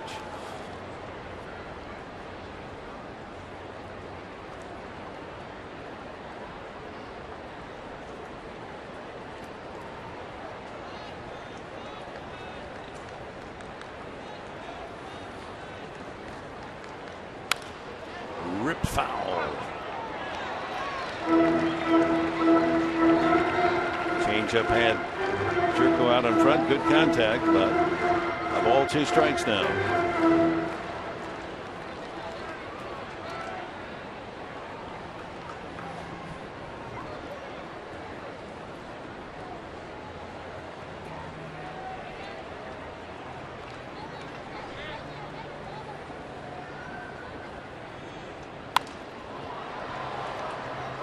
That'll be a souvenir for the fans in the middle deck off to the right.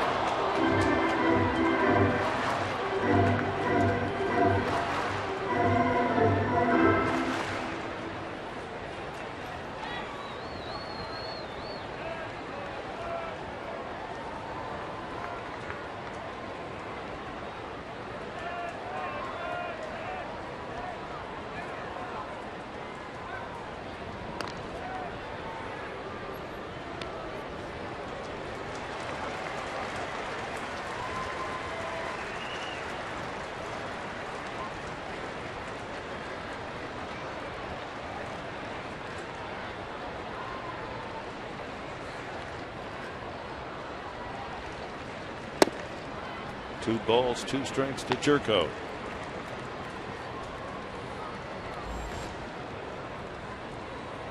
20 pitch inning for Chris Russin in this 6th.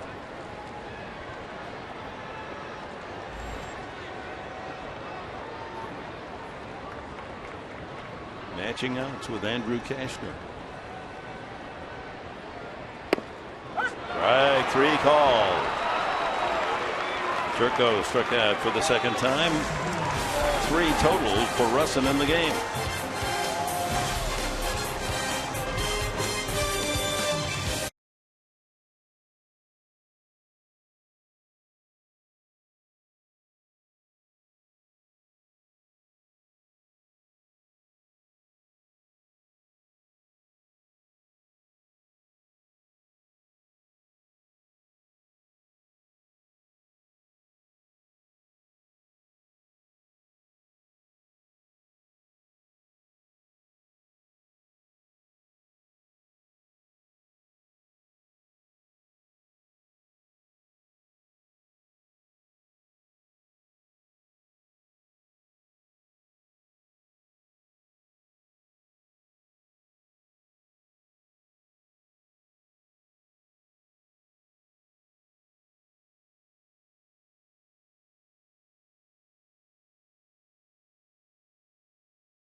Scoreless, top of the 7th inning with the Cubbies. Mark and Mike working on the postgame show for you. Andrew Kashner has been outstanding. A couple of hits, a walk, 7 strikeouts. Yeah, Mike, we're always going to see the fastball, especially the movement. But today, the slider and getting away with getting into that position for the strikeouts and getting those put-away sliders, that's got to be encouraging if you're Andrew Kashner. Time for a little Padres offense. The rally paint is there. When we see you in a post-game show, we're going to break down what we're hoping is a big Padres win. You'll also hear from the manager, Buddy Black, and Laura McKeeman with 5 great questions for Yonder Alonso. So we'll see you gentlemen after the final out.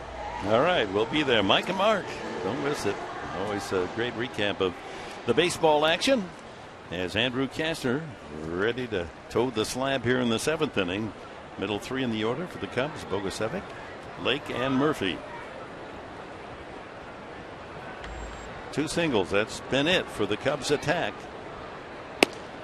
against Kashner, who has a hit himself.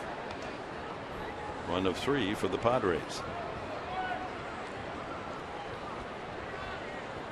95th pitch coming up for Kashner. 2-0. He walked Bogusevic in the 1st inning. The only free ticket offered by Kashner. Change it right there. So he's got the fastball, the slider, and the changeup working today. He's got the trifecta working nicely. It's been a winning ticket. High, deep fly into the seats down the left field line.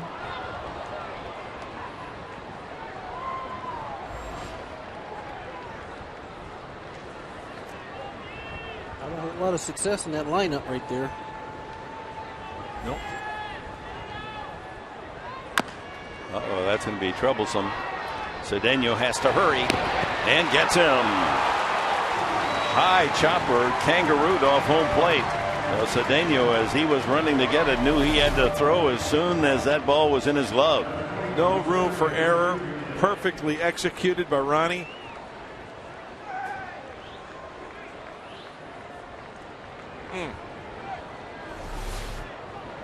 One away. Junior Lake.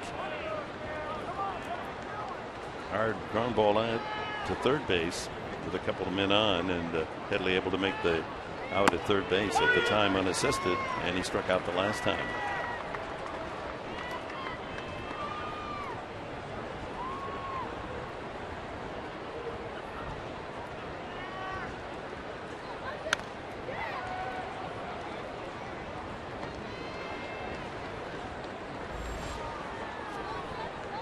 Hasn't seemed to lose anything. 100 pitches. Boy, good ratio. 73 strikes. That's awesome. That usually gets it done. Man. To third, Headley. 2 away. Another great pitch by Andrew Castro, burying that two-seamer into Lake. I asked Andrew, do you think, since the Padres have never had a no-hitter, let's see the pitch again, that you're capable of throwing one day? He said, yeah, I really do. I mean, it takes a lot of luck. You got to have some line drives at gloves and that sort of thing. And then I said, well, pitch a no-hitter and win 1-0 and you hit the home run. I got the biggest smile of all.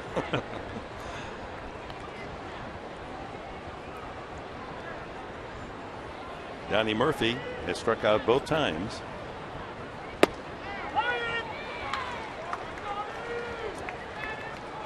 That slider is snapping in the strike zone. It's a lot of fun to watch a guy get into this kind of rhythm. Just getting the ball, quick look at the sign, and wind up and fire it. Him and Rivera are on the same page. I was just going to say that, Tony. Credit Rene Rivera as well. He's putting down the fingers, thinking right along with his right-hander. A nice tandem this afternoon. Rare time he shook off Rivera. That went almost into the press box. Actually caromed off the Jerry Coleman sign there at the facing of the press box here at Petco.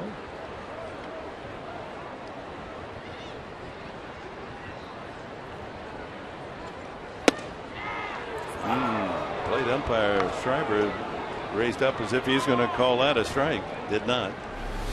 This is 98. Watch Rene try to bring it back a little bit. Yep, it was outside. 2-2 now to Murphy. Oh. Hit him in the wallet.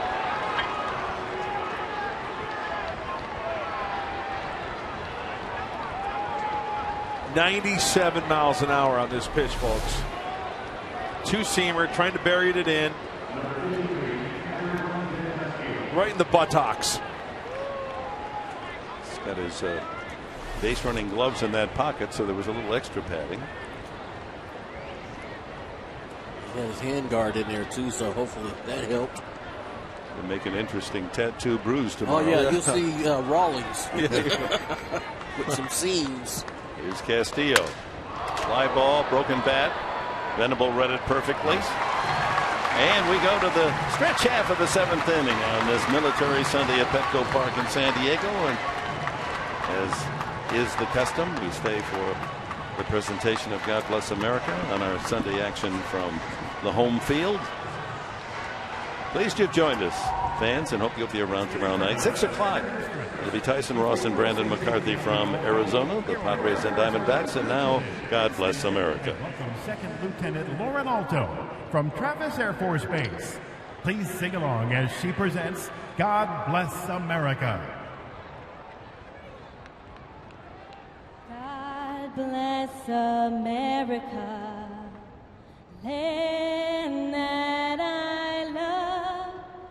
Stand beside her and guide her through the night with the light from above. From the mountains to the prairies to the oceans, why we're from. God bless America, my home, sweet home. God bless America, my home, sweet home. Second Lieutenant Lauren Alto.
Bottom of the 7th inning is on the way, and time now for an update on our AT&T Twitter poll question. We asked you, what's your favorite movie that was filmed in Chicago? And my vote, Ferris Bueller's Day Off, wins. I guess the tweeters have spoken, and they agree with me. As you can see, the Untouchables 18%, the Blues Brothers 23%. So the voters and the tweeters have weighed in, guys. Hey, better. So we How are you going to argue with Laura McKeeman, huh? Yeah. She's got the audience just wrapped around her finger. I mean, it's understandable. Chase Headley. Been on base both times, infield hit and a walk. And that's a soft fly ball that Rizzo has a beat on. One away.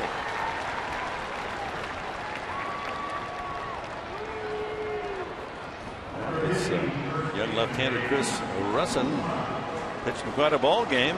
Only 3 hits allowed. Jesus Guzman steps up. He's walked and flied to right.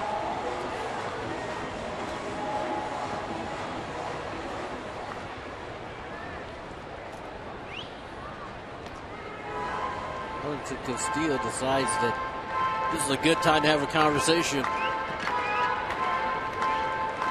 Third time around. With Rustin, because third time around. Got a guy capable of hitting the ball out of the ballpark here.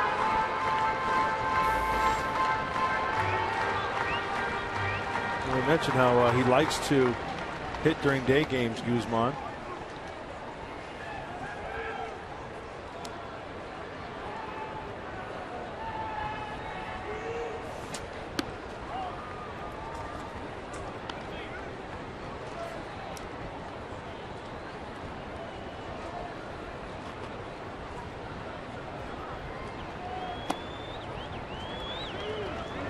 Two and 0.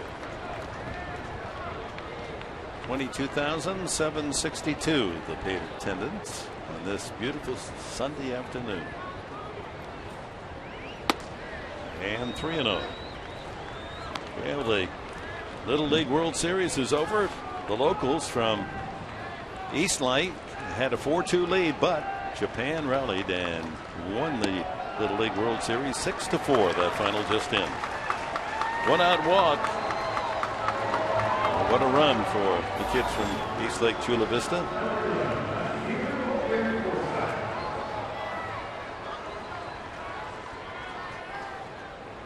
The Japanese team made some terrific defensive plays and hit some home runs late to win it 6-4.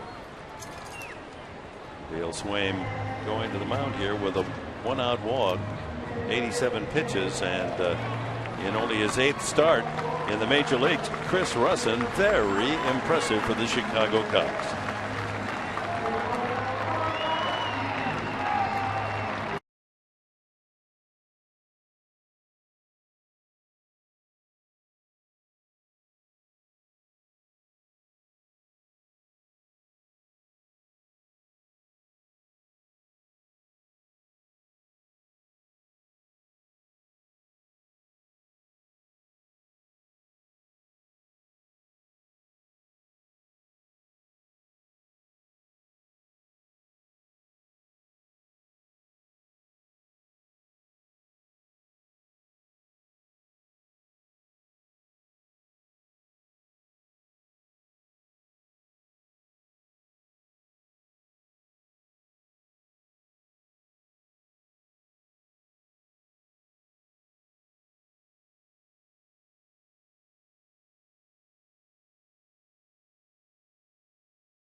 And Chris Russin taken out. Carlos Villanueva, the new Cubs pitcher.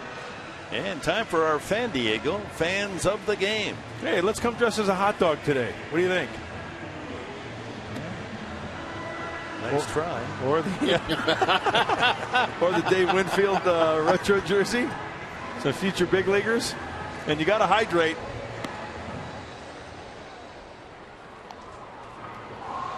Yeah, great to have them here. 22,762 is Villanueva, and he's started 15 games. This is his 21st game out of the bullpen. And he's a 4-pitch pitcher, a fastball, changeup, slider, curveball, not overpowering by any means. He'll top out about 91, so he's got to rely on location. 37 walks.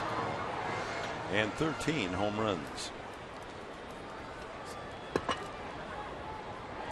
He inherits Guzman at first. 1 out here in the 7th. Logan Forsythe, the first man that Villanueva faces. He's 0 for 2.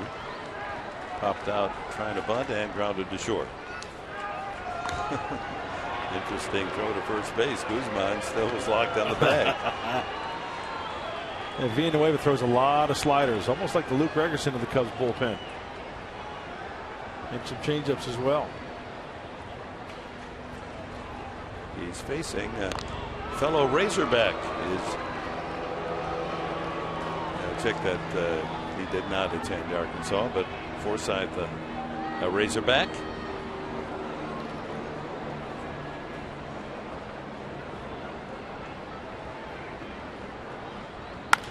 Drive to left field for a base hit.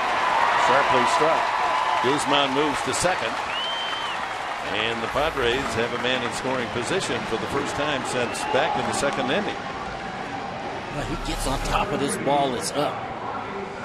Face mask high. Look at him. He just gets on top of that thing and just winds it into left center field for a base hit. That brings up Cedeno. Isn't that, guys? Good looking swing. Good looking swing. Cedeno has grounded into a double play and grounded to third. I guarantee you, if you ask him, he can want that bunt back. Padres finally with a man in scoring position. They're 0 for 2 today. They were 1 for 10 last night. Fly ball routine to center. Tagging Guzman, but he's not going to test the arm of Blake, and a good thing. A 1-hop throw right to the bag. 2 out. Rivera is called back, and Yonder Alonso is going to pinch hit. See if they'll swing counters with a pitching change. He has a right and a left-hander warming up in the bullpen.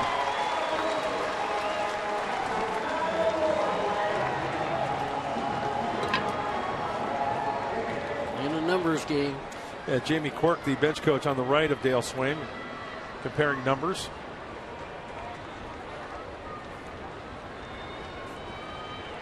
Alonso, a double and a sacrifice fly last night, was 1 for 3. He had an infield hit and 4 at-bats in the Friday night game. Padres' top hitter. 2 on, 2 out here in the 7th.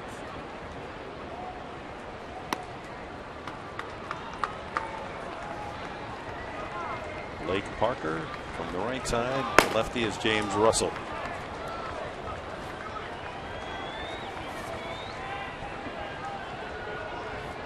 Only the 6th time that Alonso's been called on to pinch hit this year. He's 2 for 5. Oh. Wow. That's tough right there. Change up. Yep. Wow. The guys in scoring position, that's what I would do. I would sit on something else. I think he's going to try to beat him with the fastball.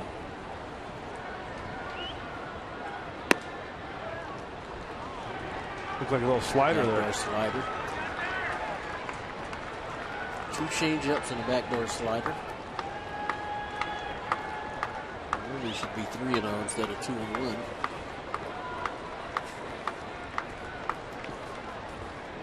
Runners take their leads. Guzman at second, Forsythe at first. 2-1 to Alonso, the pinch hitter. Ground ball sharply, but Barney right there to throw him out.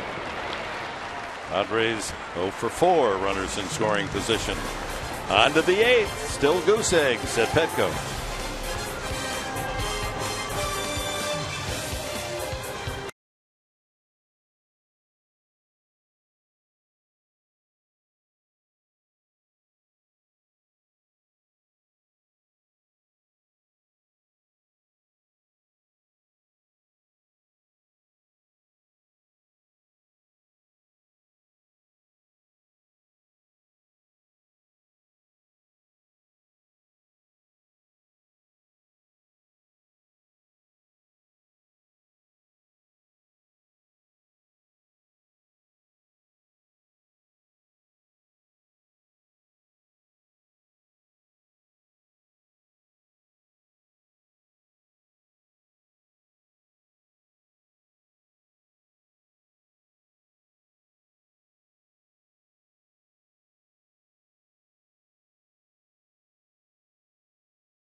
Total in the game, and both starters are out now. Russin goes 6 1/3, no runs, 3 hits.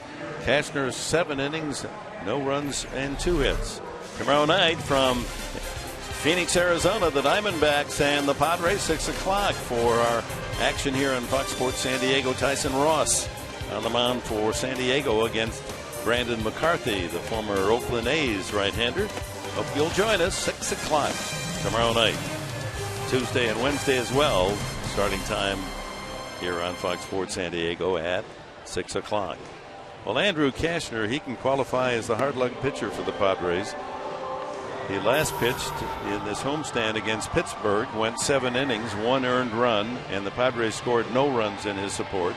He goes 7 innings today, allows 2 hits, no runs, and his teammates no runs in a failure to support. So Cashner's record, as we said at the very start, 8-8. That's totally misleading. With any support at all, he could be, 12-8 easily. Nick Hundley comes in to put on the gear for the Padres as he replaces Rivera. And Luke Gregerson on the mound.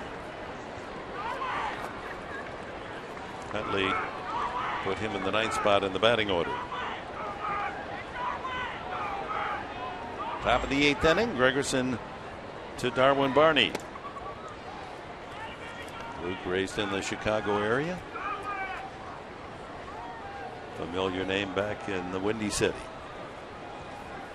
Barney against Cashner, struck out and fly to center. Looked like that slider broke enough to catch the plate. Umpire Shriver said no. So Cashner, 7 innings, no runs, just 2 hits, walked 1, hit 1, and struck out 7. And contributed to base hit single. That's a good day in the big leagues, isn't it?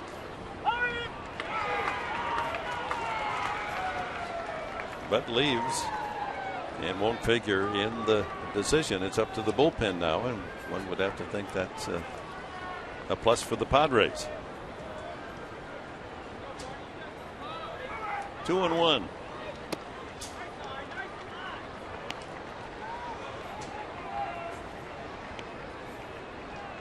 Pitcher's spot due next.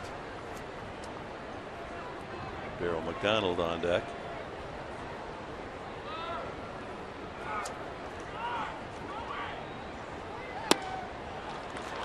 Walked the leadoff man.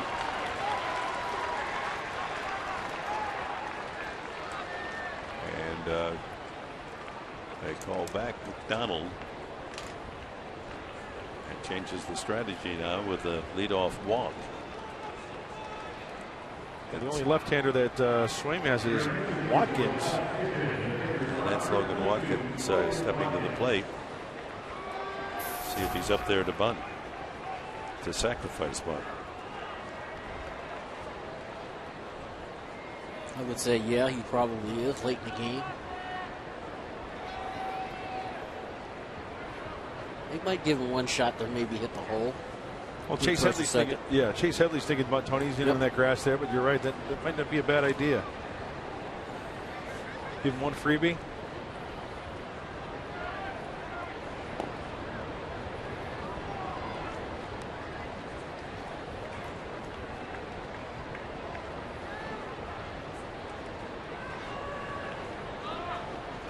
And the matchup of the two men traded, Cashner and Rizzo.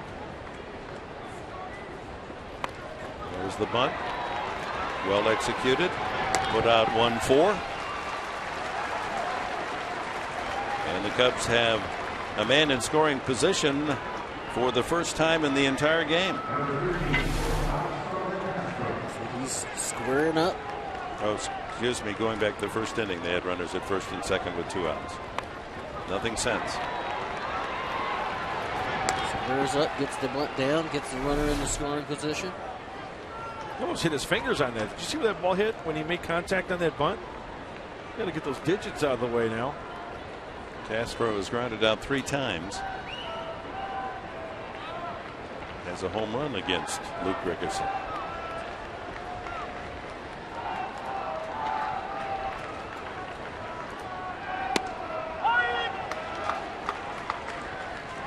Anthony Rizzo on deck. Well, certainly Castner, his day done, distinguished himself with his effort against his former team, the Cubs. Rizzo 3 for 11 in the series. Going to get a chance to give the Cubs a run. Weak wave by Castro at that slider.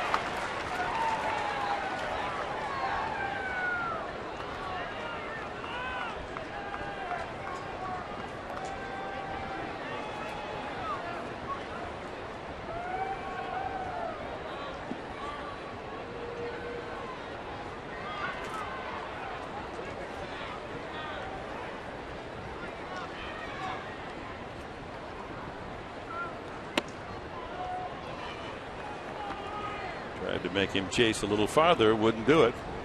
1-2. See if he would bite. He didn't.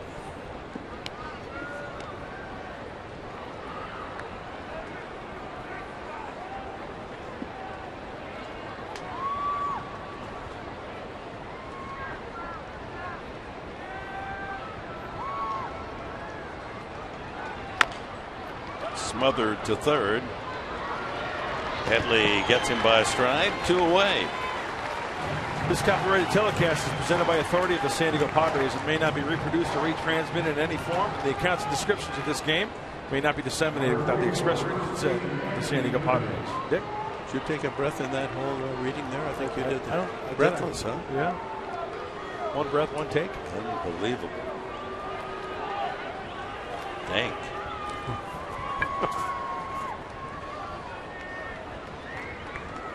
Anthony Rizzo.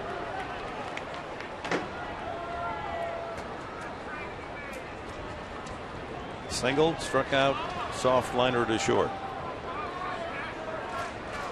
Single was to left field.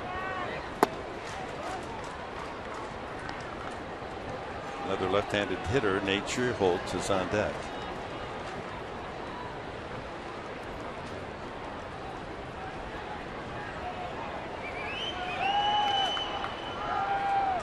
Outfield playing Rizzo a step or two toward left field. Change up. We've seen a few of those from Luke Gregerson lately. Yeah. Because the league, they know what these relievers throw. They see them all the time, not only in person but on TV, and they get the scouting reports. And it's nice. Luke Gregerson making an adjustment, right? Rather than slider, occasional fastball, he's mixed in that changeup. And Dick, remember in Cincinnati was where we really saw the nasty changeup against Joey Votto. Remember, struck him out. He threw him 3 changeups at bat. Ended up striking him out. 3-1 pitch and a 3-2 pitch taken for strikes.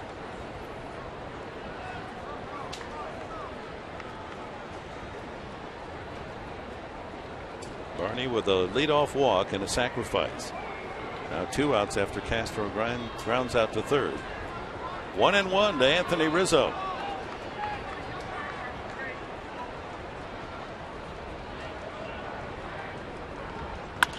Whoa, my, what a catch by Gregerson. Self-defense. A line drive right back at the Padre pitcher, and he has the reflexes to make the play. Oh, my.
El Coronado Hotel, Padres baseball on Fox Sports.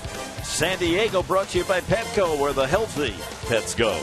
And by your San Diego County Lexus dealer, inviting you to test drive a luxurious Lexus automobile today. Luke Gregerson, a self-defense beauty. Man, what instinct.